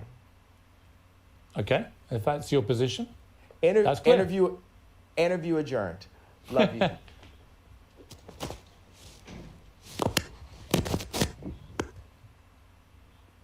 Okay, that's the end of the interview. I mean, I just get the feeling from you that you're obviously a complex character, brilliant in many ways, fascinating, like I say, compelling. You have a huge appeal to millions of people around the world. It just seems to me that occasionally your mouth gets you into trouble, and that perhaps on reflection, sometimes you look back and wish you hadn't said things. Is that accurate? Nah, not really. Because the things I say are on behalf of God. Like, it's not always godly because I'm a man, but God is definitely using me. You're Catholic faith? I am, what's yes. your background? I am what's your Catholic. religious? Catholic, yeah. Well, we're working for God here. And it's just like with black people now with entertainment, we're coming into wealth, but all the other, you know, black people with anywhere near my amount of wealth would never cross the lines of, you know, taboos inside of the media that I would, that actually we used to in rap. All these words, we used to say these, so it's all these like words that are being removed from our vocabulary, words that... Can you guys hear me? I got my mic plugged back in. Let's get back to it. I kept it playing so you guys could hear what he was saying, but I do want to hear what he said when he came back, because I don't know. Sorry you have to re-listen this minute, but didn't want it to sit on pause for you guys when I went to the bathroom. It took me forever because I've been drinking so much water sitting here. All right, here we go. Okay, that's the end of the interview. I mean, I just get the feeling from you that you're obviously a complex character. Yep. Brilliant in many ways, fascinating, like I say, compelling. You have a huge appeal to millions of people around the world. It just seems to me that occasionally your mouth gets you into trouble, and that perhaps on reflection, sometimes you look back and wish you hadn't said things. Is that accurate? Nah, not really. Because the things I say are on behalf of God. Like, it's not always godly because I'm a man, but God is definitely using me. You're Catholic. Let's notice how much calmer he is. So who knows how long he went away from the camera, but he was WB Sean. I think that means White Boy Sean. I'll read some comments in a second. I want to keep it playing. But notice how much calmer he is. And why did he decide to come back to the interview? Somebody there told him, like, yo, you got to get back in there. Someone pressure him. Or did he just, like, out of his own desire and fruition? Look, see the difference? Maybe he just needed to get away, blow some steam off. But see how much more calm and measured he is right now. But God is definitely using me. You're Catholic faith? I am, what's yes. your background? I am what's your Catholic. religious? Catholic, yeah. Well, we're working for God here. And it's just like with black people now with entertainment, we're coming into wealth, but all the other, black people with anywhere near my amount of wealth would never cross the lines of, taboos inside of the media that I would, that actually we used to in rap. All these words, we used to say these. So it's all these like words that are being removed from our vocabulary, words that evoke emotion. Don't you feel like the salt is being taken out of our food? Look at Dune. The people who control the salt controlled all the money. Oh. And people are trying to control the salt, and it's salt in our language. That's why I will not apologize for having a bit of salt in my words. I will say, hey, this can be improved on, but it's like, hey, look, I'm an update. You're looking at the God's iPhone 100. We are God's iPhone, right? If you think about it, we're his favorite creation. We were made in his image, and we need updates. And society, capitalism, media, and thought police have been stopping us from our updates. We have to have a thought, and then we have to actualize it. I like the word actualize better than execute, because execute's a negative word. We discussed this. We have to actualize. There's so many, think about, for a homosexual kid, age 12 at school, not wanting to say out loud how he felt, or feeling like if he said how he felt, he would get bullied. Or what if he said how he felt, and then somebody said, you said the way you felt and what your experience was in the wrong way. Now you need to apologize. We're fine that you felt that way, but you need to apologize for the way you said it. But just having the courage to do it in the first place would be, that's the thing that needs to be given credit. Like, yeah, you know what? We'll say in these past 2 weeks, I made a big splash. Because the first time you dive in the deep end, you're not going to look like an Olympic swimmer. But we're going to have to learn how to swim. And I've dived in the deep end. Okay. That's a pretty good analogy right there. With the swimming, the jumping. All right, let me get to some of these. Oh, welcome back, Sean. Okay. Thank you. I mean, I could take it. Like, it's not that big a deal. Like, I thought, White Boy Sean, okay. Let's go up real quick. This is true. Kids often stimulate what they see and want to identify with. They're born innocent, Perhaps they are their true selves when they speak to them alone. Yeah, I think so too. David Moreno says Kanye was brainwashed after he had his incident during a concert. Trump went to the hospital, his hair went blonde, his manager, Bess in tears, said they changed, my friend is not him. Randall says, thanks for responding. Great to hear a white man's perspective. Race talk shouldn't be so controversial. It's the only way we move forward unless you want to be a victim, which is what the left pushes. Yeah, so true. I'm glad that you say that because it shouldn't be so negative to talk about it, and especially openly without being offended by certain things. So I appreciate it. David Moreno, the concert at the Forum when he broke down and said show's over. Yeah, I don't know. I can hear you and I'm still watching. Mad Calmark, go to bed, man. You are correct. On a major platform and with this level of celebrity, it is imperative to know how to articulate what you want to communicate to your audience effectively. Yep. Okay, you guys are talking about the concerts. All right. Let me shut this window real quick. It's getting a little bright, so hold on. Or at least this blind. Maybe it'll take some of the light out. I don't know. It's making me look so damn pale. Let's see if this is any better. I don't know how this is gonna do, whatever. All right. Back to business. So we're about 40 minutes left. First time you dive in the deep end, you're not going to look like an Olympic swimmer, but we're going to have to learn how to swim. Yep. And I've dived in the deep end. Okay, I think I understand what you're saying.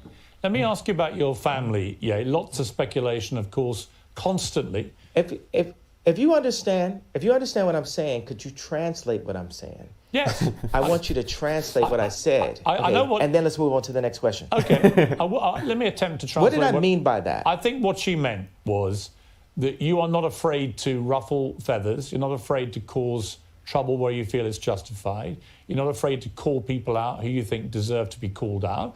But then occasionally, you've expressed yourself in a way that perhaps hasn't quite hit the right mark, and that you are work in progress, as indeed we all are, and that you could phrase things better, which would cause less offence to a wider number of people, when in fact the target of your anger may be much more specific. That would be my interpretation of what you've just said.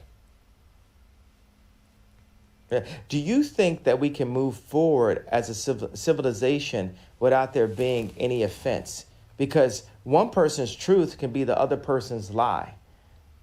I think it entirely depends. You know, it's like, I think it entirely depends. Honestly, look, part of me wants to say yes to that, but I do think there is a line, and we should all be mindful of the line. And the line to me is I don't think any form of racism or perceived racism should ever be tolerated.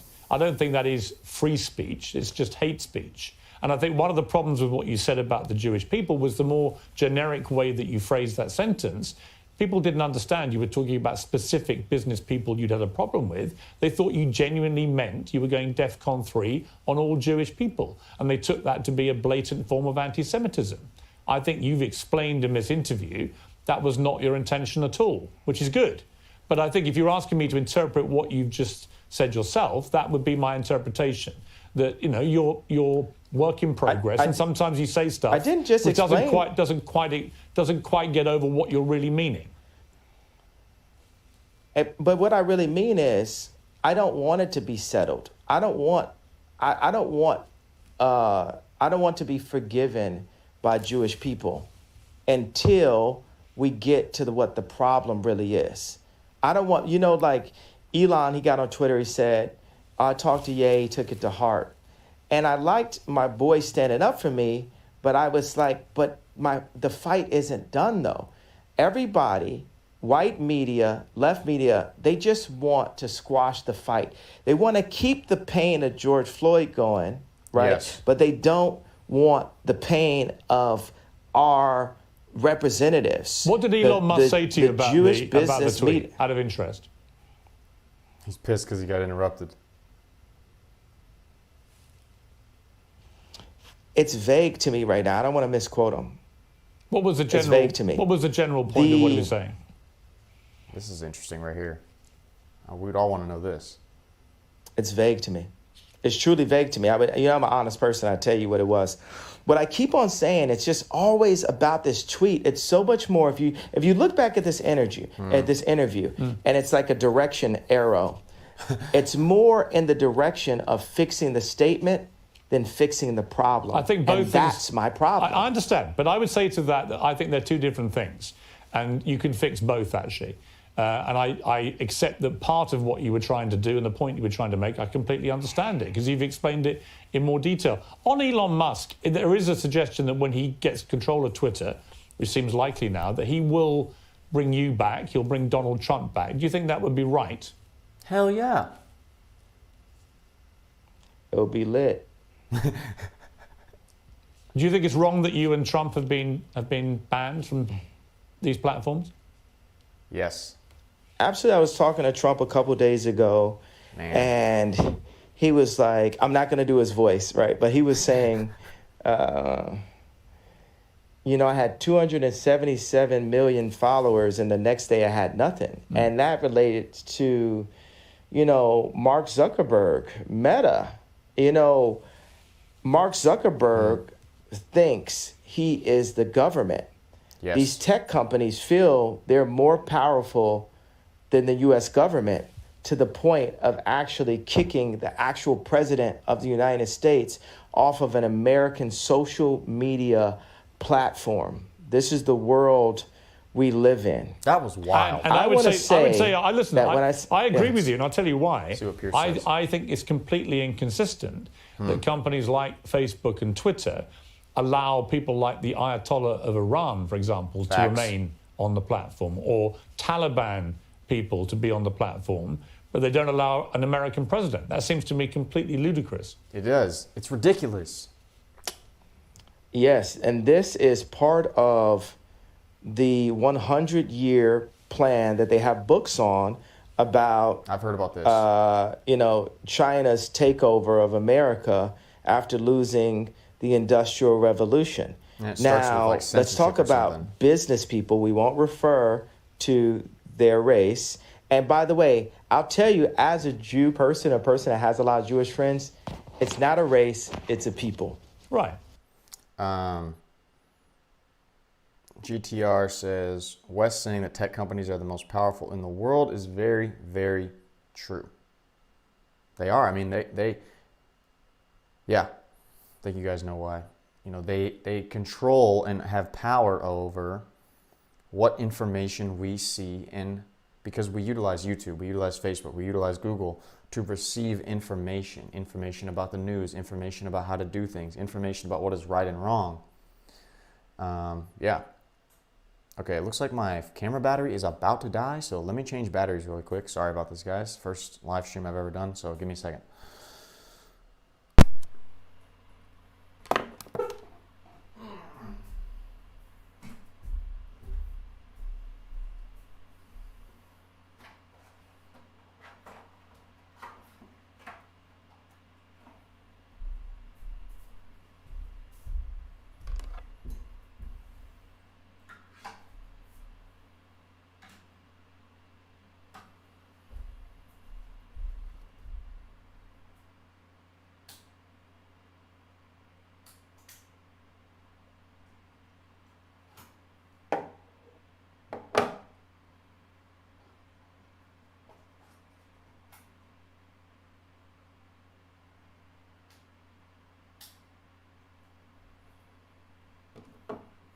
Okay. And we back, as Chance the Rapper would say. And we back, and we back. I just gotta adjust my focus.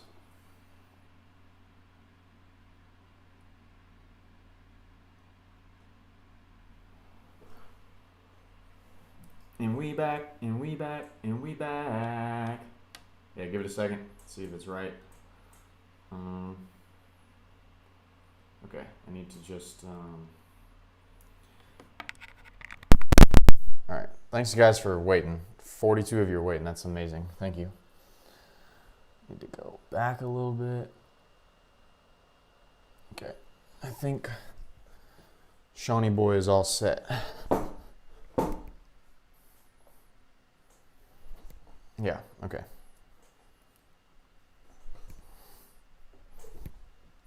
All right. Let's get back into this. Thank you guys for waiting. Sorry.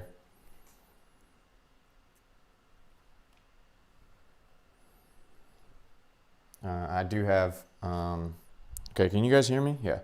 I do have a like plug-in battery back home, but I'm traveling Europe right now, and I just have my batteries. I didn't know I would be on here this long. Thank you guys for waiting. Let's go. Industrial Revolution. Now, let's talk about business people. We won't refer to their race. And by the way, I'll tell you, as a Jew person, a person that has a lot of Jewish friends, it's not a race, it's a people. Right. And every Jewish homeboy I know is going to be like, yo, yeah, that's right. So, but it's hard to attract, it's hard to influence patriotism on capitalists. And it's a response. All right, now I'm listening. Sorry. Yeah, that's right. So, Jewish friends, it's not a race, it's a people. Thank you for subscribing, and CC007. Every Jewish homeboy I know is going to be like, yo, yeah, that's right. So, but it's hard to attract, it's hard to influence patriotism on capitalists. And it's a responsibility for us as Americans to retake our power in media, to retake our power in our schools, to retake our power in our farms, to retake our power in our medicine, in our hospitals, to revitalize the country, because America invented rock and roll at the end of the day. We have the inventions. America created Apple. You understand? Like, we created the platforms that the world runs on now, and we've allowed the business people in these companies to sell us, and whatever the term is, sell them in a handbag, whatever it is, for cheap. And Americans are God-fearing, for the most part, God-fearing Christian people, and we're not cheap. Yeah, and we can't be sold for cheap. And we're here to stand up and say, you got to honor who we are, our families. You got to honor our God, Jesus Christ. So, next subject. Can I ask you something? Let me ask you something else, yeah. I want to ask you about your family. Yeah. Because you mentioned families there. A lot of stuff has been written about you and your family. A lot of it fueled by you, by Kim, by others. Where are things now with your family? What is your relationship like with Kim, with your kids? For reference, I believe he's divorced from Kim or separated. I don't know. Him and Kim Kardashian.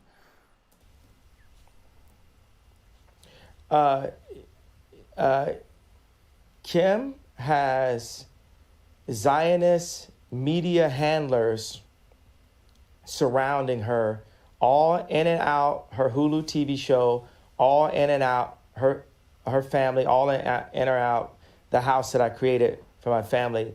But God is alive.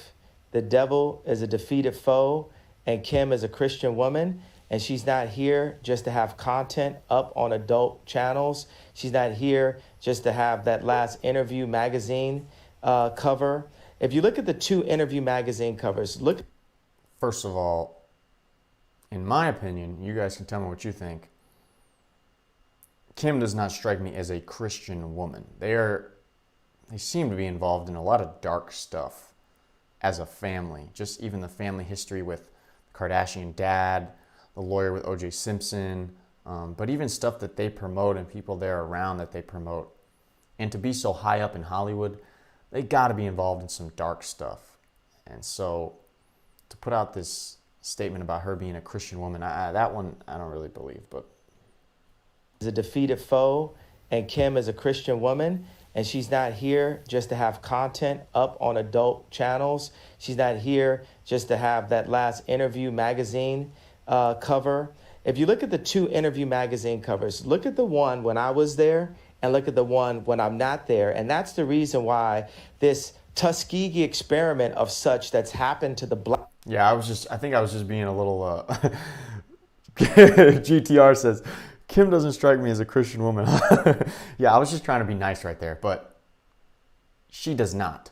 The way they live their life, to be that powerful, the people they're connected with, people they spend their time with that I've seen, there's no way they are living a Christian life. I'm sure they're involved in some dark stuff. That's what I really want to say. Well, I'm glad you got a laugh out of it.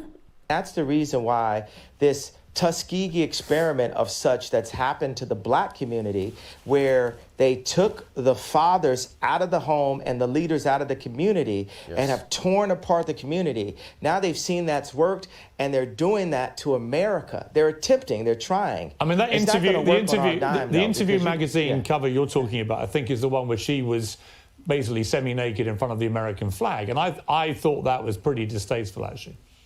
It was about the American dream. And I thought, well, if that's the American dream, we're all screwed. I mean, in America. And I agree with that. And I didn't feel the platform to voice my opinion, because it's always like, hey, this is your kid's mother. But it's time with the leaders. Like, I'm still the priest of that home, Chris. I'm still the priest of that home. They want to make it this matriarch society, all that, and but I am the priest of this home, and God is alive. I am the living Robert Kardashian.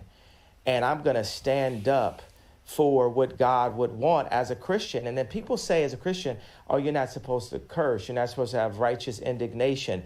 But I do. Christians had swords also. Christians got guns. I tell you that.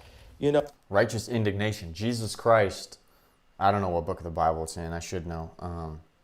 Turn the tables over in the town area center where people were selling certain things, and I don't remember the exact reasoning, but I think he turned the tables over because they were trying to profit off of the church and God, and I don't remember what it was, but righteous indignation, example of that in the Bible. Jesus turned the tables over, stuff they were selling on the tables, and he was just pissed off. That's an example. As a Christian, oh, you're not supposed to curse. You're not supposed to have righteous indignation. But I do. Christians had swords also. Christians got guns. I tell you that. So. But do you talk to Kim? I mean, there have been reports, that you and Kim don't really talk at the moment. She's distancing herself from you because of the stuff you've been saying must get in controversy. Is that true? Before we answer that question, there's an insightful thing from CC007. He says, my former high school classmate lived down the street from Kim's house. It's a private community in Calabasas. Calabasas is an area outside of Los Angeles. I don't know if you guys have been there. I've actually been there briefly for a camp when I lived in San Diego as a kid. He says, CC007 says, seeing it in person, the place is massive. She's not starving. I mean, John Legend is distancing. She's distancing her to Duh, Kim. for what I mean, believe in. there have been reports, that you and Kim don't really talk at the moment. She's distancing herself from you because of the stuff you've been saying must get in controversy. Is that true? I mean, John Legend is distancing himself from me and buying more Christmas sweaters in the middle of spring also. So I'm not saying that, they're making the right decisions. She's being influenced. But I guarantee you what's not finna happen, we not finna see her in one of them John Legend Christmas sweaters no time soon. But do you talk Hell to her? no. Are you still in touch with each other? Wait a second, don't you think it's like funny to make a joke out of stuff sometimes? I know. He was like, come on, Piers, lighten up, bro. But I guarantee you what's not finna happen, we not finna see her in one of them John Legend Christmas sweaters no time soon. But do you talk to her? Are you still in touch with each other? Wait a second, don't you think it's like funny to make a joke out of stuff sometimes? Don't you think God has a sense of humor? Of course. But watch this. God, when I got married, I bought this house. I I did this tour and spent all the money I had on this house to surprise Kim and give her this house that she wanted, that Lisa Marie Presley used to own. And then I got the house, and then I put all this money into renovation. And then there goes the neighborhood. Drake moves down the street 5 blocks. And that's when I knew God was funny. But watch, this is where God is even funnier. Here goes I don't know about God, because I don't know how much of a godly decision it is to marry a Kardashian. Then there goes the neighborhood. Drake moves down the street 5 blocks. And that's when I knew God was funny. But watch, this is where God is even funnier. Here goes Louis C.K. part 2 level, because Louis C.K. is the funniest man alive. Uncancel him now, right? So and he was funnier before he's canceled because all he would do is type of jokes that you'd get canceled on, right? So, I got an office and, outside of Crenshaw, like in an opportunity zone. And this office, 57,000 square foot office, is the one that Tucker Carlson came to visit me at. And I look out the window, and whose office is being built, a brand new one? The Skims office. It's like, who's writing this stuff? You know what I'm saying? Like, God is funny. So that's the thing. We always got to be like, we got to be funny. We got to have a sense of humor, like, But yeah, let me ask you. There's a lot. Yeah. But are you sad that you're getting divorced? Are you sad the relationship came to an end?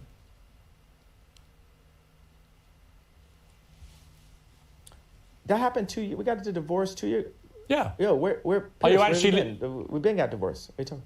Yeah. I mean, let me rephrase that. Are you sad that you're no longer together? That you're divorced? We'll always be together. She dresses exactly like me. What do you mean? Like, my kids are me. There's no person that she'll ever get with that will influence her more than God and then her priest on earth, which is me.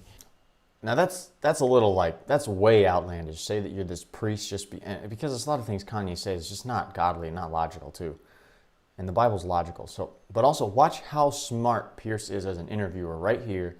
He asks a question, Kanye responds a little bit, but he allows there to be space so that Kanye can keep thinking, see if Kanye's going to respond. He doesn't just keep barraging him with questions. Watch this. That you're divorced. Yeah. I mean, let me rephrase that. Are you sad that you're no longer together? Here's the question. Here's the question. We'll always be together. Now he waits. She dresses exactly and Kanye like keeps me. going. What do you mean? Like, my Very kids are me. intelligent by Piers. There's no person that she'll ever get with that will influence her more than God and then her priest on earth, which is me. Very smart by Piers as an interviewer to give him the space before hitting him with another question. And now he starts to elaborate.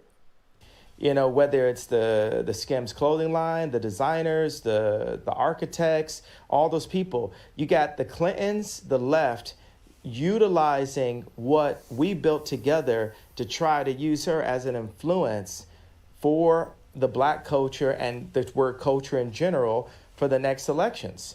They need those 300 million followers from Kylie and Kim on their side going into their election as they push trauma culture to the black people again, as they claim any of my questions of business dealings to be anti-Semitic comments and push, Kim to, as a billionaire mother of a lawyer and a mother of 4 Jew black children to do covers like Interview. And that's what happens when they take the dads out the home. And that's what they've been doing in the hood. They take the fathers and the leaders out of the homes.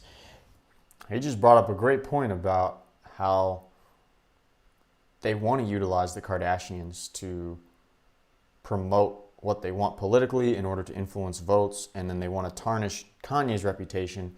The left does, because if they can tarnish his reputations, he can influence less votes to go the way he's going, because they don't like the way he is promoting things politically. He's breaking it all down on a major platform like this. It's amazing. And knowing the connections, and he could be considered so cool in so many circles because of how he raps, so many other things, and he's risking a lot of that by all he's said over the past few years. It's pretty amazing. It's like Interview. And that's what happens when they take the dads out the home. And that's what they've been doing in the hood. They take the fathers and the leaders out of the homes. Also, Candace Owens would destroy Piers Morgan, John Blight says. She's very articulate. I've met her, been around her in person when I used to work in politics and do that video work for the Officer Tatum and other people. Yeah, but Piers can hold his own too. And CC007 says, that's his ego going off again. Yes. I believe so. And if we keep... Regarding the priest thing. And that's what happens when they take the dads out the home. And that's what they've been doing in the hood. They take the fathers and the leaders out of the homes. And if we keep on allowing this to happen and we don't have some level of a decency clause inside of our media on what everyone sees. Like when I was young and I would go to the video store, if I wanted to go into the adult section, it was a curtain. It was a person sitting there watching, making sure that kids didn't go in. If the kids went into that section, there was a video camera and they would have you be escorted out of that section. Now that section is forced through TikTok. That section is subverted and kind of mixed with the drink inside of music directed at children, inside of content through Disney, on Hulu, which is Disney also, and in so many branded commercials to confuse children and to sexualize our children way too early before they can even make their own decisions. Let's unpack a lot of that stuff. He just said Disney is an influence, music. What else did he say? I mean, yeah, YouTube, TikTok. So TikTok promotes and pushes to the top, it seems like, videos of beautiful young women. And even they're like can be almost naked. It's insane. Disney promotes many ideologies, liberal ideologies, let's say, when it comes to social aspects and how people live and decisions they make. I'll let you guys figure that out for yourself, what I mean by that. Certain characters and how they act and their preferences and different things are all in Disney movies now. And music, you know, so he's making a lot of good points, and especially the degeneracy that social media platforms are promoting that hurt the youth, but yet they won't allow someone like Andrew Tate, or Twitter won't allow Kanye West on there for different reasons. It's, he's speaking very true, and it's just a great lesson about how much you have to watch and be diligent to make proper decisions on what you allow to yourself to consume. Because if you're not diligent about it, like I realize I need to be sometimes. I'm like, why am I listening to this music that talks about absolute garbage? Because you become what you think about. And if you continually let in your mental diet negative things, you're going to start believing many terrible world beliefs that don't serve you and don't lead you to a proper life. So he's making a great point. No reason to go and just like bitch and complain and be like, oh my God, social media is terrible. These things are terrible. But it's a great lesson on these things are not the best, the way they're setting up these different systems and companies. So we need to watch what we take in. Hence why I appreciate you guys taking in my content right now. Hope the other videos serve you and you can learn something, especially my introspective insight videos. I have a playlist on there. Thank you guys. Let's get back.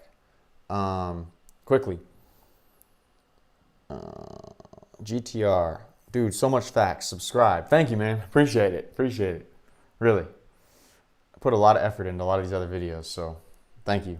And even the thumbnail with this took a decent amount of time and planning. North London says, I listen to any music. It don't get through to my brain. I am steel. Nothing changes my mind. And in so many branded commercials to confuse children and to sexualize our children way too early before they can even make their own decisions about their life. You make some very interesting points. Again, just to clarify one thing, though, you are actually divorced, are you? Because my understanding was that you weren't actually divorced yet. You know, I ask God the same question some mornings. Am I divorced, God? Am I divorced? Because I might be divorced on paper, but I'm not divorced of the idea of being the protector of not only this person who is so influential. Imagine Kim making all of her decisions that she does publicly. You know, grown folks' business is grown folks' business. Never know what could happen with a little sippy or whatever. But, you know, all the decisions that she makes publicly being based on an audience of one. And Piers, what audience do you think I'm saying that is? Well, you. No, he's trying to say No, God. not me. For us as Christians, right? Us? Like Kim is? Who is our audience? We have an audience of one. Well, you mean God? God. So picture this world, envision this world. Here's another one. This is past what I'm saying about having the heads of the football teams and the basketball teams and the music industry opening up their contracts the way I do, right? Picture the most influential woman on the planet, which is Kim Kardashian, right? Stop. The most influential woman on the planet. He gets way too out of line with his self-importance and his wife's self-importance. Nobody takes Kim Kardashian serious. GTR says, I find it ironic that he talks about the media sexualizing kids, but his wife was one of the first and biggest sexual social media influencers ever.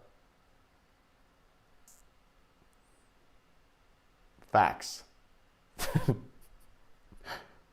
Nothing else to say. CC007 says, I'm also a musician/bassist. I grew up listening to a lot of stuff across the board. There's some stuff out today that's okay, but I'm an 80s kid. Also love the Beatles. I listen to what makes me happy. Nice. I grew up in a Motown house. My dad played Motown a lot. So that's all I know. Don't really know a lot of like 80s Beatles stuff, but I'm not just some young millennial who only listens to rap, just so you guys know. I mostly listen to hip hop now, though, I gotta tell you, but know a lot of Motown. So yeah, Kanye saying that his wife is the most influential woman in the world? Bruh. No wonder people think you're mentally insane sometimes. Opening up their contracts the way I do, right? Picture the most influential woman on the planet, which is Kim Kardashian, right? And I got this one thing I want to definitely say in the interview. Picture the most influential person on the planet, the most influential woman on the planet, performing in public only for that audience of one, for God. Imagine the overwhelmingly positive effect that will have on the planet. And mark these words, it will happen someday. Okay. And I had this, of course I'm divorced, and this is like a funny thing I thought. Being that her name is no longer West, and my name is no longer Ye, being that her name is no longer West, and my name is now only Ye, if we were ever to be together again, what would our name be? Kim Ye. Would you like that? Good question. Watch how Kanye's eye contact changes. He's in this euphoric, fun mode, and Piers hits him with a dagger. Boom. Watch his face change. He's smiling. If we were ever to be together again, what would our name be? Kim Ye. Would you like that?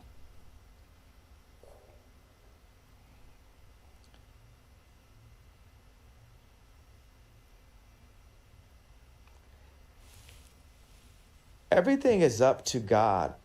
And God has proven to me many times that it's not about what I want or what I would like. It's just up to him on what he sees fit. But David had to. But let me ask you. That was an amazing question. It hit him to the core. Watch this. We'll fast forward back again. Kim Ye.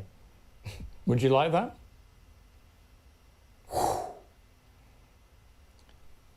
Great way to be on top of your stuff as an interviewer. That was impressive. Now let's get to the end of his answer. But David had to. But let me ask you. Do you still love to the Kim? sheep? Sorry, not with an S. Do you still love Kim? I absolutely love. I'll love her for life. And I will protect. Oddly enough, I'll actually protect her, because when I call out things that I feel are wrong, you know what I'm saying? When I make products, like say the difference between me and Bernard Arnault, like say what that guy must be like some designer or something, I guess. Sean, who do you think is the most influential woman on the planet? Who do you think the most influential woman on the planet is? Does it even exist? I don't know. There's so many behind the scenes powerful people. I mean, I really don't have a clue on that. Hillary Clinton's probably really powerful, like influential. Influential means you can influence things, but I have no idea. It's definitely not Kim Kardashian. The music affects the children different than adults. Long delay, CC007. He's still necessary. Yeah, that was a great question. Great timing, and boom, got the emotion out of Kanye. He gets so sad when he talks about Kim. She should have never left him. He is still heartbroken. I did not lose focus. What Kanye is saying is clear. He just don't want to apologize but explain himself, says David Moreno. Also, keep in mind, Piers hasn't brought it up in a while, but before he was bringing up and kept barraging Kanye about apologizing, right? And he has not yet apologized, and we're going to see if he gets to that point eventually. Will protect, oddly enough, I'll actually protect her, because when I call out things that I feel are wrong, you know what I'm saying? When I make products, like, say the difference between me and Bernard Arnault, like, say, watch, Elon Musk, every product, the reason why Elon Musk is like a Steve Jobs is, if he makes a flamethrower, he would use that flamethrower. If he makes a Cybertruck, he would use that Cybertruck. Me, if I make some 3D printed boots, you know, I'm going to have the 3D printed boots on. Wow, and I love wear those. them every day. Can I get a pair of those? Absolutely, They- sir. they would Tucker really suit liked them me. also. These boots are a hit. Love those. Yes. Yeah, they're fantastic. Yeah. Would you like to one you day, very much, sir. do you think, given that you've got all these kids together, would you like one day to get back with Kim, do you think? Do you feel like you've gone through a very tumultuous period, but that actually the love underneath it all between two people remains? And would you like to get back together?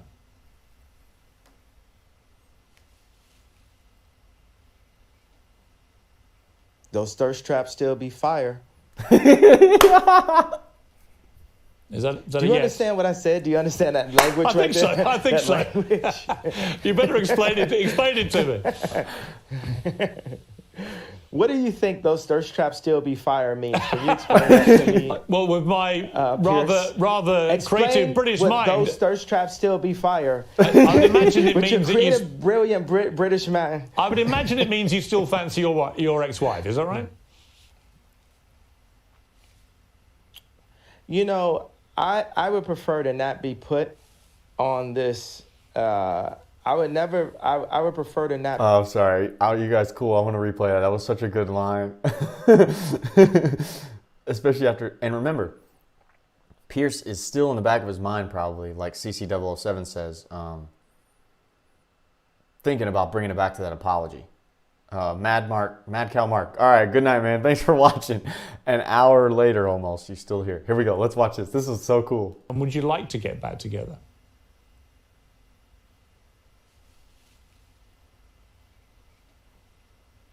Those thirst traps still be fire. Is that Do a you yes? understand what I said? Do you understand that language I right think so. there? I think That so. language? You better explain it to me. What do you... For those of you guys who don't know, thirst traps means just like sexy pictures of somebody. To make you thirsty means like to make you horny, interested. And to trap you with a thirst trap is like a picture that makes you look real sexy. Makes you look real attractive. So that's what he's talking about. The pictures of Kim where she looks real good. You know, he's saying they still be fire. They still look good. Her thirst traps or her sexy pictures still look good. So let's play it back one more time so you can understand what he's saying. Is that Do a you yes? understand what I said? Do you understand that? Those thirst traps still be fire.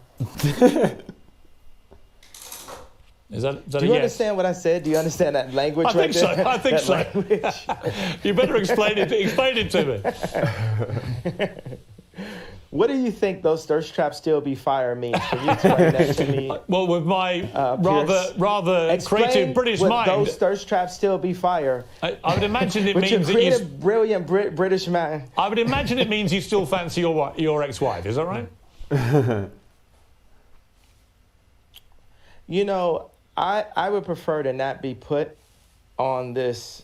I would never. I would prefer to not be put on the spot on these kind of questions. What I could say is, God is alive, and He places people. He placed David in to tend to.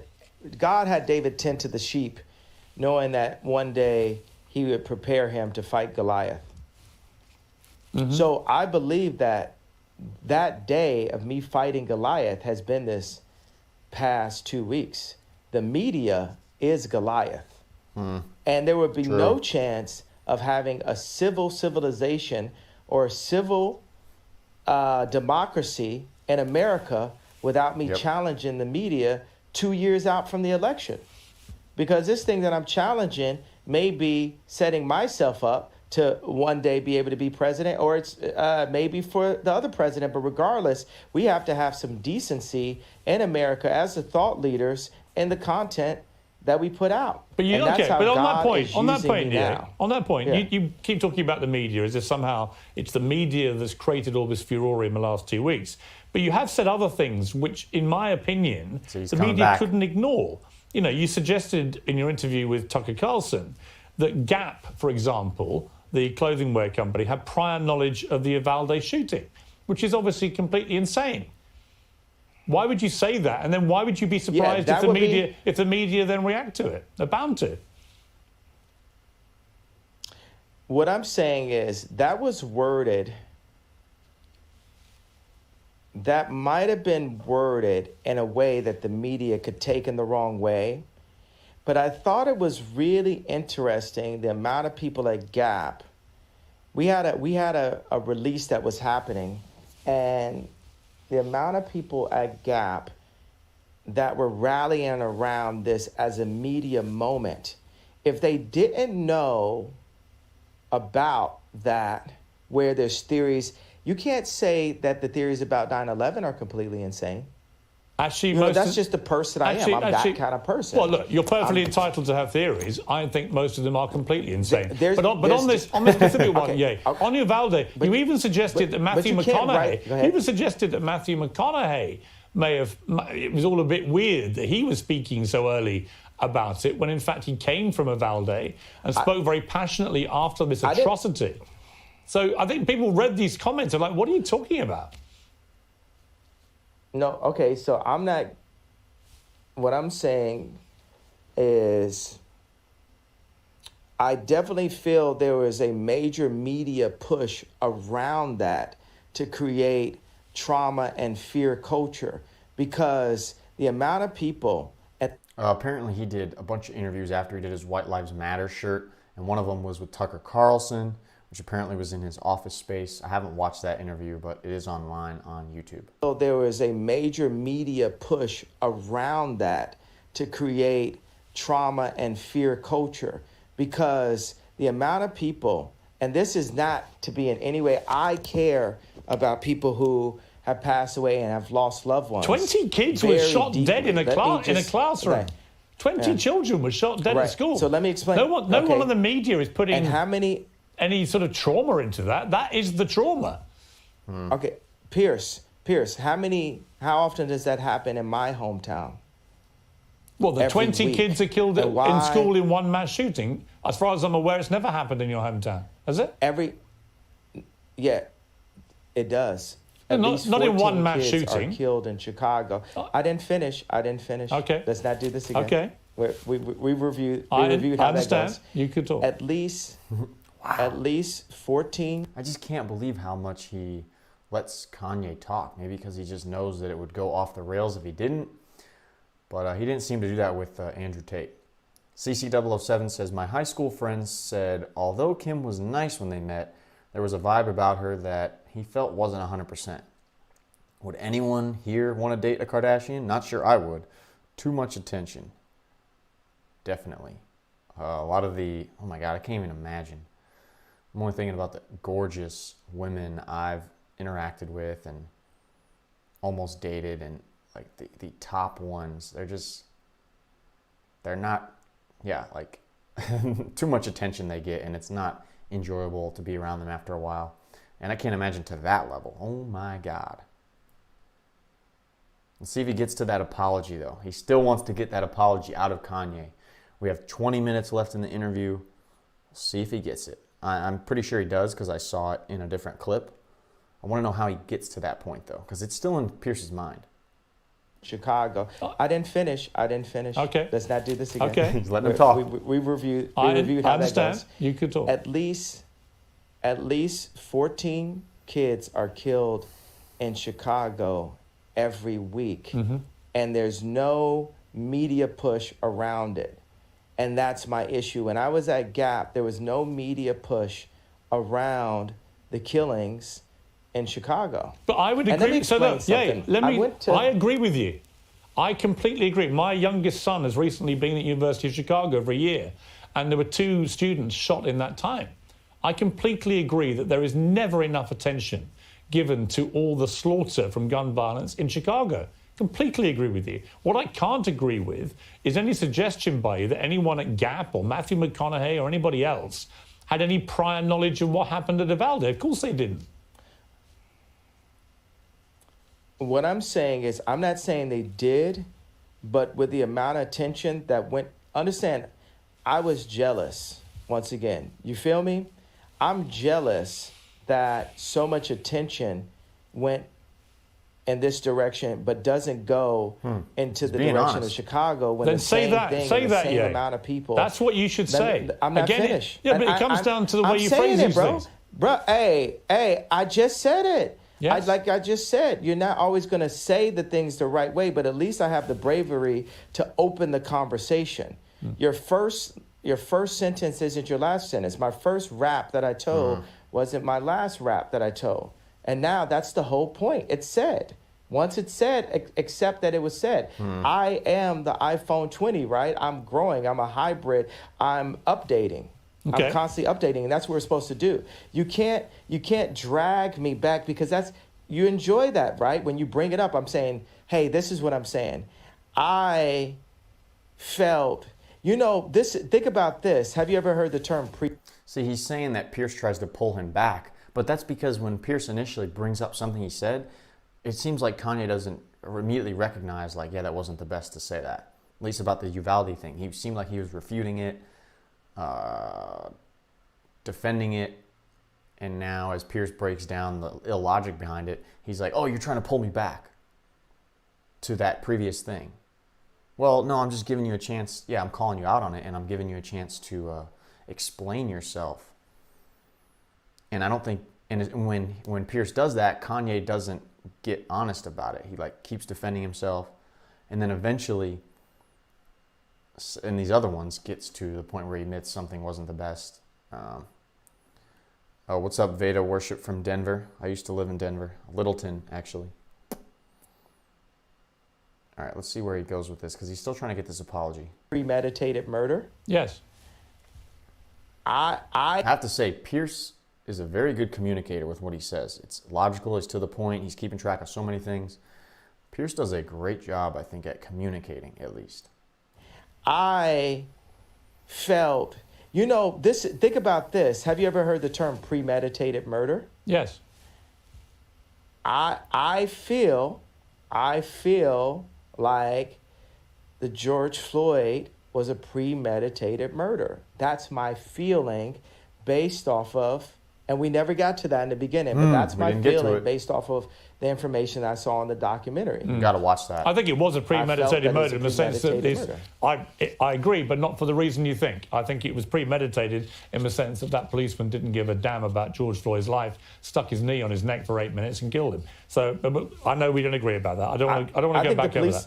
I want to ask you, about something different. I think the policeman was involved with it too, but not in the way that you think about it. Right. I think he was involved in a different way. I think we'll have to... That is a huge statement to make on a national news network that goes all around YouTube, gets so much traction. As a black man, that is... I mean, if it's right or wrong, who knows, but you need to watch that documentary. But that is a ballsy thing to say. Vita is how you pronounce it, okay. CC007 says, when he's backed into a corner, he deflects or tries to reference something else. Yeah, you're right. That's where I was kind of getting lost earlier in the interview when he was talking. Anime King says, hi, I'm Mixu Master. My other phone battery died. It's now charging.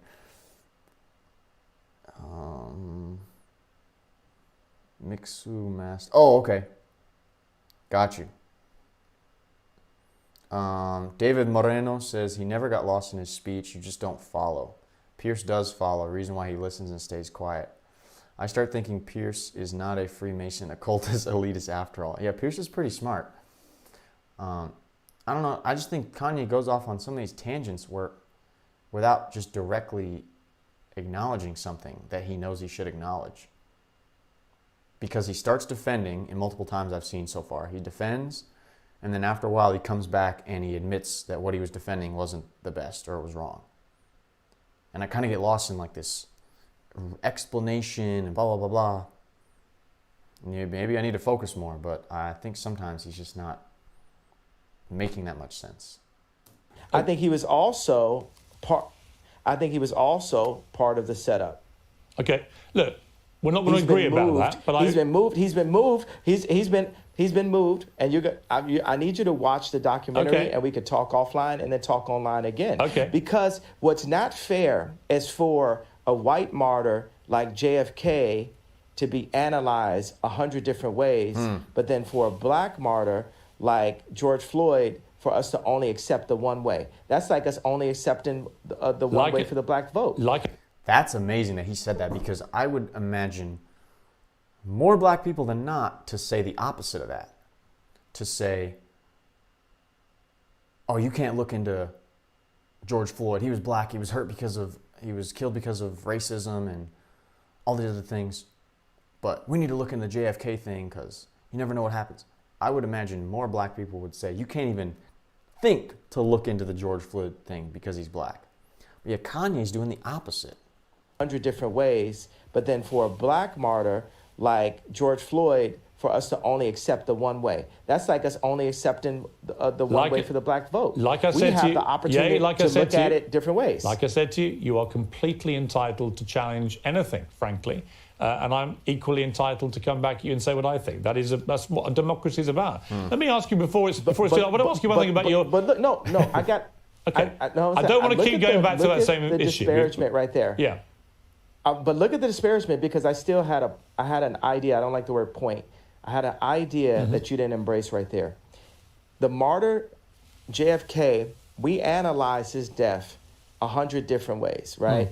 But with George Floyd, he died that way. And then it's white people telling super brilliant, successful black people, you have the right. It's literally like on some Black Lives Matter, like your life matters, like, oh, your idea matters, but then shut up and we're not going to go back to it. No, we're going to unfold it. I need you to watch that documentary, and I want us to talk line by line. I want to do, because look, I think that we're a good conversation. And now within the next 2 years, we need to talk a lot of times, right? I would love to do that. This kind of thing. Honestly, but we should unpack.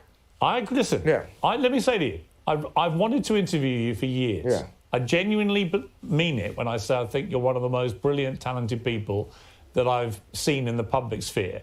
And you have a lot of fascinating ideas, and you're incredibly creative, and you're completely entitled to your views. But I'm entitled to mine, and I think we've had some really interesting exchanges, actually. I want to just talk to you quickly before we finish about your kids and about you as a father. What kind of kids do you want them to be? What kind of values do you want to instill in your children? I want my kids... Actually, to think back about the apology thing, I think he got Kanye to apologize, actually, somewhat in the beginning. He said he wants to apologize to the... I don't know. Did he say it? Did he apologize to him yet? I was just thinking back, because he hasn't gotten to it. Maybe he did when Kanye first came back on air, and he talked about wanting to give a big hug to all the Jewish kids. I don't know. CC007 says there's moments where Ye makes total sense, and then he goes off, and I'm sitting there like, huh? Yeah, I totally agree. But did he get to that apology? I don't know. What kind of kids do you want them to be? What kind of values do you want to instill? Just talk to you quickly before we finish about your kids and about you as a father. What kind of kids do you want them to be? What kind of values do you want to instill in your children? I want my kids to finish their education. I know that my album was called The College Dropout, but when I look at the way, just like you said, your kids are in the University of Chicago, we need the education. That's another thing to be jealous about. The Muslims have the Quran, right? And Jewish people also have their holy books, but they have the education. And once we have the education, and we have the strong black minds, we need to pull them together. There hasn't been end-to-end black-owned communities since Black Wall Street or since the gentrification of Harlem. Like I have this tech company called STEM, right, that had the most successful launch in tech history with 80,000 STEM players as far as a first launch, right? We sold 80,000 STEM players back in February, and we went off the Apple platform, and now we're coming with the next generation that has a projector in it, and it's coming with 4,096 movies. I did that because my Amiga computer had 4,096 colors when I was in 7th grade. And also you can download films without having to use an Apple product. So I called this guy and we're working on finishing up elements of the deal. And he's using emotional bullying and like his shoulders are down, you could tell on the call. And he says, well, because of your comments, we're not going to be able to hire people. It's the people that we need. And I said, well, how many people do we have working for us? He said 60, and we have 40 part-time. I said, well, how many Jewish people do we have? He said, well, I don't know. We have some. And I said, well, do we have black people working for us? He said, yeah. I said, how many? He said, 2. And I said, you're telling me we can't find 60 black engineers? Well, yeah. And see, that's where that comment that got me into so much trouble forced me to look at myself as the richest black man since Mansa Musa, right? With multiple tech companies. And where am I kicking the tires inside of my own company to ensure that I'm hiring my people? Because Chinese people hire Chinese people, and Jewish people hire Jewish people, and Catholics hire Catholics, right? But with blacks, we'll give our company to Bernard Arnault. We'll give our company to Mark Zuckerberg. We'll give our company away. And it would almost come off as anti-Semitic if I hadn't crossed that gun line so far to say, hey, I have to go and ensure that I'm hiring the brightest black minds to my black-owned tech company. Kamala is our never again. We're never going to just hand something over just because we like the way this person looks and we have the emotional connection because she was a Delta and my mom was a Delta. She got 96% of the black female vote. You would have thought Drake was running, and we haven't seen her really honestly since. He's talking about Kamala Harris, who ran as vice president with Joe Biden. King Seated says, my boy, yay. Gotta love some Kanye. All right, CC007 says he did not get to the apology yet. Okay, well, we'll see. We got 10 minutes left, so. And I want to say something about the left. The left, you guys got to sit with me. Your current administration that these guys put up, they shit the pot on this one. They should have got Bernie, but Bernie had too much of a conscience. And so you got a guy with no conscience. Instead of getting Bernie Sanders, you guys got Weekend at Bernie's. And that you don't like where we're at right now. So we got to have a conversation going in. When you listen, I won't disagree with you about. I don't disagree with you about President Biden. Harris, for that matter. Let me ask you about. Wait. So Vladimir Putin. So Piers agrees with that. Getting Bernie Sanders, you guys got Weekend at Bernie's. They should have got Bernie, but Bernie had too much of a conscience. And so you got a guy with no conscience. Instead of getting Bernie Sanders, you guys got Weekend at Bernie's. And and you know that you don't like where we're at right now. So we got to have a conversation going in. When you listen, I won't disagree with you about. I don't disagree with you about President Biden or Kamala Harris, for that matter. Let me ask you about someone or Kamala Harris. He don't disagree with him about Joe Biden or Kamala Harris. Wow, Piers. Okay, we see you, Piers. agree with you about President Biden, or Kamala Harris for that matter. Yeah. Let me ask you about someone we haven't mentioned, Vladimir Putin and what he's been doing in Ukraine. What is your view of that? Wow, he's asking tough questions. I do not believe in war, and I believe that there is ways that America could have avoided this war. But Biden has money. Biden has reasons for us to be at war right now for selfish reasons. And what I would like to do, without giving you too much information, I would like to speak with my political advisors to give you the exact information. I'm not going to, hey, watch this one, Piers. I'm not going to this one, especially talking about war and things as sensitive as Ukraine and the Russian war. No, you already got that the RETARD comment earlier that maybe we could work on that I feel like is going to be massively offensive, and I really do. Now that one, I apologize to people that I offended earlier in the interview on that comment. Maybe we could look at scrubbing that if we deem. Well, actually, I would say this: it's an uncensored interview. You said something which you've now wished you hadn't said, and you've apologized. I actually think that says a lot about you. Right? That shows you've got that ability to be self-aware, to understand when you cross a line. I think someone like you, with all your energy and creativity and your passion, you're going to say stuff. The way that you talk constantly and in such an extraordinary manner, you're going to trip up. You're going to say things the wrong way. I don't think there's anything wrong in when you do that, doing what you just did and saying, I'm sorry, I crossed a line, I apologize. It's actually quite empowering. So Piers didn't even have to get him to the apology. Kanye brought it up on his own. Yeah, you're right, CC007. He didn't get to it yet. Wow. And it's true what Piers is saying. Like, if Kanye thinks it was wrong and he admits to it, then it's okay to apologize. David Moreno, guys, if you think Kanye is making no sense or you can't follow, does not mean he is not making sense or is crazy. Some of us do follow. It's okay. Take your time. Rewatch the video if you need to. We didn't say he was crazy. We're just saying he's not logical sometimes when we can't follow him. I don't know how you follow him every time. What you just did and saying, I'm sorry, I crossed a line, I apologize. It's actually quite empowering. Yeah. You know what I think? You know what I think I'll go ahead and do? I feel that I've given the platform, and I think by holding the idea of an apology hostage is not godlike. Correct. I feel like we have to free. Yeah, and I think that's the point that you've been making. And because we sat down and had this conversation, I will say I'm sorry for the people that I hurt with the DEFCON, the confusion that I call. I feel like I cause hurt and confusion.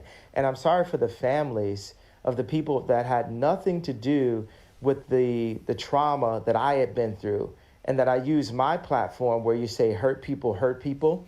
And I was hurt. I was frustrated. I was frustrated that Gap hadn't opened stores. I was frustrated that I spent time with a gentleman who I love him, his wife, his kids, David Simon, and to open stores. And then he called Bob Martin at Gap and said, I'm not going to open the stores. And I've just been frustrated. I just want to open my Whittle stores. And I want to say that it's wrong to hold an apology hostage. And I got to let go of that and free myself of the trauma and say, look, I'm just going to give it all up to God right now and say to those families that I hurt, I really want to give you guys a big hug. And I want to, I say, I'm sorry for hurting you with my comments. And I want to word it in not in like a political way, but in a presidential way. Just so you know, that video froze on its own. That's how it is in the interview, because I've seen this clip. Yeah, that's not my computer or nothing. He actually froze like that. But it's pretty interesting that what he said about holding an apology hostage, because the media, I would think, can look at it as a win if they get you to apologize for something you did wrong.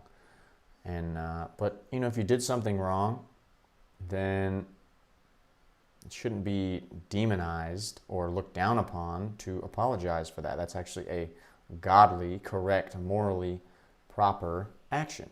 It's apologizing when you realize something was incorrect or not the best. And not in like a political way, but in a presidential way, which means what I knew a president to be when I was growing up, in a sincere way. You know how people give those kind of, I want to give an apology, and you're like, but did you? You know what I'm saying? Yeah. Like, no, it has to be, I want to go to every person's grandmother and grandfather and every person's son and daughter, aunt and uncle, and give them a hug and say, you know what? I've been hurt, and I do want you to talk to your boys. I do want you to talk to the people that are in power, the people who do own the black voice, the people who do own the the vote, which a lot of Jewish business people do. And I want to be able to sit at the table with the contracts. I want my people to sit at the table with the contracts. I do want all of this, but I'm not going to hold my apology hostage until I get that. I'm going to start by taking accountability for my actions and the lack of sophistication in my wording. Like I said, I was sleepy, and it was taken in a way that I didn't mean to be taken. It definitely caused some attention. But I don't want the conversation to go away just because I came to you guys and said, you know, I understand how I hurt you, and I'm sorry for the pain that I've caused and the confusion that I caused. Now, that is said, right? So what he's saying is he doesn't want, just because he apologized, to have his complete argument about why he said what he said on Twitter because of his frustrations with businessmen, with Jewish businessmen. He doesn't want all of that valid points he's talking about to get wiped away just because he apologized, which is pretty intelligent on his facts. How much longer to go, Mad Cow Mark? What are you doing here? You said you were going to bed a while ago. It's 4 minutes left in the interview. King Seated says, that's facts, bro. I'm guessing about what I said about the apology before. Thank you. All right, let's see. 4 minutes left. But that's what Kanye, I believe, is saying. He doesn't want the things he was bringing up before to just get wiped out because he apologized. I came to you guys and said, you know, I understand how I hurt you, and I'm sorry for the pain that I've caused and the confusion that I caused. Now, that is said, right? But I don't want the conversation to go away that we are still in a place where these contracts are still up. My people are still getting screwed. This has to be opened up. And I'm not asking for a promise, but it would be a beautiful world as I release the pain that I've caused and the pain that I have in me, that grudge that I was holding, that you guys, some of you guys, 1, 2 of you guys step up and say, let's look at these contracts. Let's make it not be a known fact that the music industry is treacherous. Let's make because some of my kids do music. You know, I don't want them to step into a treacherous place. I want it to be better for them than it was for me. So I want us to sit down and come together and really work on that. Would that make sense to you, Piers? You know what, Ye? If you'd simply said that in your tweet, I don't think there would have been any problem. And I'm very, very pleased, actually, that we've got to a place where you felt able to say that. And I think it was sincere. But we still have a problem. That's my point. No, Right, I get it. But what you've now done, you've now explained the context of the problem. Yeah. And you also issued a sincere apology to people who were rightly offended by the way you phrased what you said. So I think that's a good place to finish the interview. And I'm very glad you got there. Okay. And key word, you got there. Piers was pushing him for a while, but Kanye brought up the apology in the end. You got there. Piers is very meticulous with his wording. Yeah, Mark's still up in Australia. I'm very glad you got there.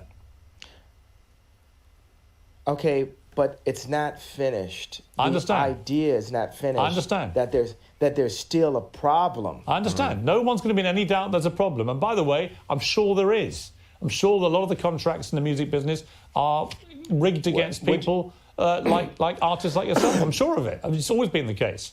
From Elvis onwards. So I get Piers, it. would you help me and my people? Would you help me and my athletes? I got so many athletes that go to my school that are like all the guys that are on Donda are headed to the NBA, right? Could you help me? Could you help us make these contracts better for our people by calling attention, by just allowing me on your platform, right? And let's look at some of the things and point these things out.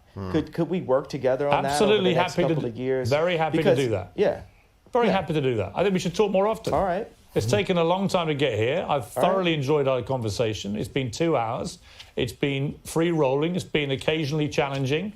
But we've got to a place where I think it's a good place. And I've really enjoyed it. So thank you very much indeed, Ye, for sparing me the time. Yeah.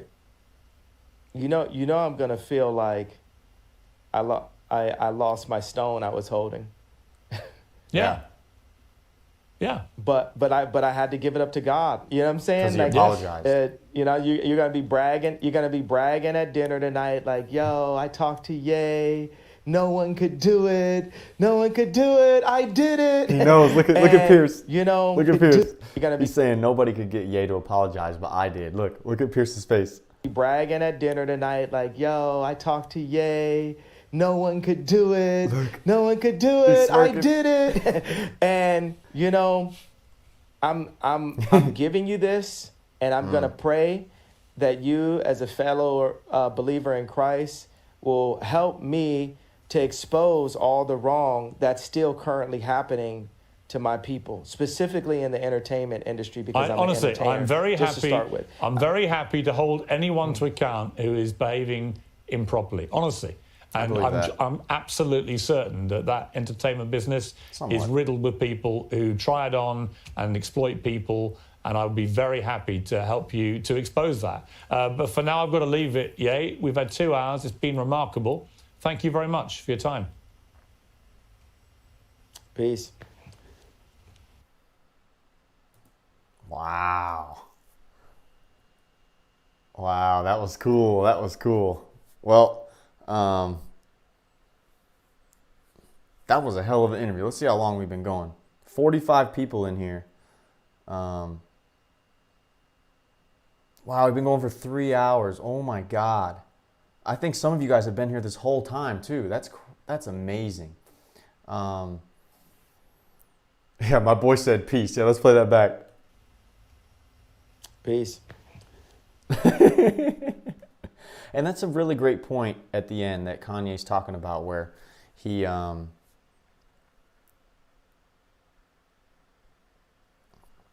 he's talking about that it will be looked at as a loss for Kanye that he apologized, but he was willing to apologize on the show. That's pretty big, because I'm sure that's Pierce's whole goal is to get Kanye to apologize, and yet he did, and Kanye acknowledges it in front of Pierce too, doesn't just keep it in his mind. Kanye's awesome because he at least keeps it real about what he's thinking, and a lot of the behind the scenes stuff that is really going on but usually isn't said, but like that it's looked at as a loss for Kanye if he apologizes, and a win for Pierce, and he's going to be smirking when he goes to dinner. Look at him because he got his Kanye apology. But yeah, that was a great interview. Let's get to some of these comments. King Seated was laughing his ass off at Piers smirking. CC007 says the music industry, especially now, is super shrewd. Nothing glamorous about it. It's why so many new artists are going about it themselves rather than sign with a big company. Yeah. Okay. The Messenger 215, he's asking everyone in this chat too. I don't know if you're talking. Oh, Kanye's asking everyone to help? Is that what you're saying? CC007 says, congratulations, Sean. Yes, I've been here since first jumping on. Really glad I found your channel. Wow. Also, I hit 20,000 subscribers. Mad Cow Mark, you're still here, man. It says 20,000. That's awesome. Facts, he... King Seated left my ass off. Facts, he mad happy. Yeah, Pierce is happy about that. Pierce is trying to get owned again. Yeah, independence the way. So, first of all, I know we're getting towards the end here. Thank you guys so much for watching. Any of you that did, I'm looking down at my chat. That's what I'm looking down for. And I just hit 20,000 subscribers. Is that true? No way. Let's go, baby. Oh, sorry. That was too loud. Let's go. I just hit 20K subscribers. Yeah, boy. Let's go. Let's go. Oh, man. I started this channel almost a year ago. November 6th was my first upload, 2021. And I set a goal of getting to, I think it was 10,000 subscribers in the first year. And I got to 20,000 subscribers. I started with nothing. No connections, zero. Just had a dream to always do YouTube. I've had different types of videos pop off. You guys can look at all of them down below on the channel. But that's so cool to get 20,000 subscribers. All the work I put in to see it not go anywhere. Wow, Mad Cow Mark says, oh my God, he sent me 20 Australian dollars. Oh my God. Hope not too loud. Wow, thank you so much. Oh my God. Oh, hit the like button. CC007 says, thank you. Wow. To seeing so many YouTubers get donations on live streams and to get one right now. Wow. Mad Cow Mark, thank you so much. That really blesses me. And I'm glad I could bring you guys this video and a bunch of the other ones I'm going to put out. But yeah, check out the channel. I got some different clips. I just had huge videos by Andrew Tate get taken down after they got 2.5 million views. That's okay. It still brought me views and subscribers. But yeah, I love YouTube. I think about it all the time. I make videos. And he says, worth about $3 in the US. That's okay. And wow. Thank you guys. Yeah, congrats. Thank you. Told you I was going to subscribe. King Seated, CC007, Mad Cow Mark. Mad Cow, I hope you're going to go to bed soon. And Anime King, amazing reaction video, and congrats to 20K subs. Thank you so much. I just wanted to try a reaction video, try to give some insight into what I see on an interview, see if I like this format, along with the other clips and videos I try to make. But yeah, I'm going to say goodbye. I'm here in northern Italy. Been traveling Europe for 2.5 months now. We'll be doing so until middle of December. I go back home for Christmas holidays and stuff. But I'm always making videos, always thinking about it. And thank you guys for being here, for watching. I can't believe we had 40 people basically the whole time on this live stream.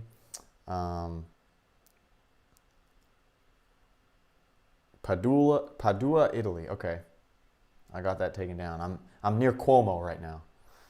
Lake Como, that real ritzy area. All these movies were shot here. Yeah, checking out Italy and Europe.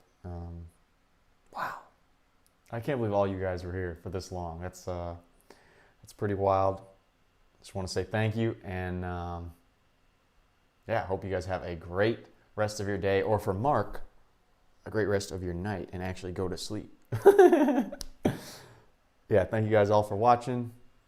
I'm going to go now. It's been 3 hours. I haven't eaten yet today. I need to go get some food at the little Italian grocery store down the street. Thank you guys for watching, and subscribe if you want to see more videos like this, although probably all of you are subscribed right now. All right. Thank you guys.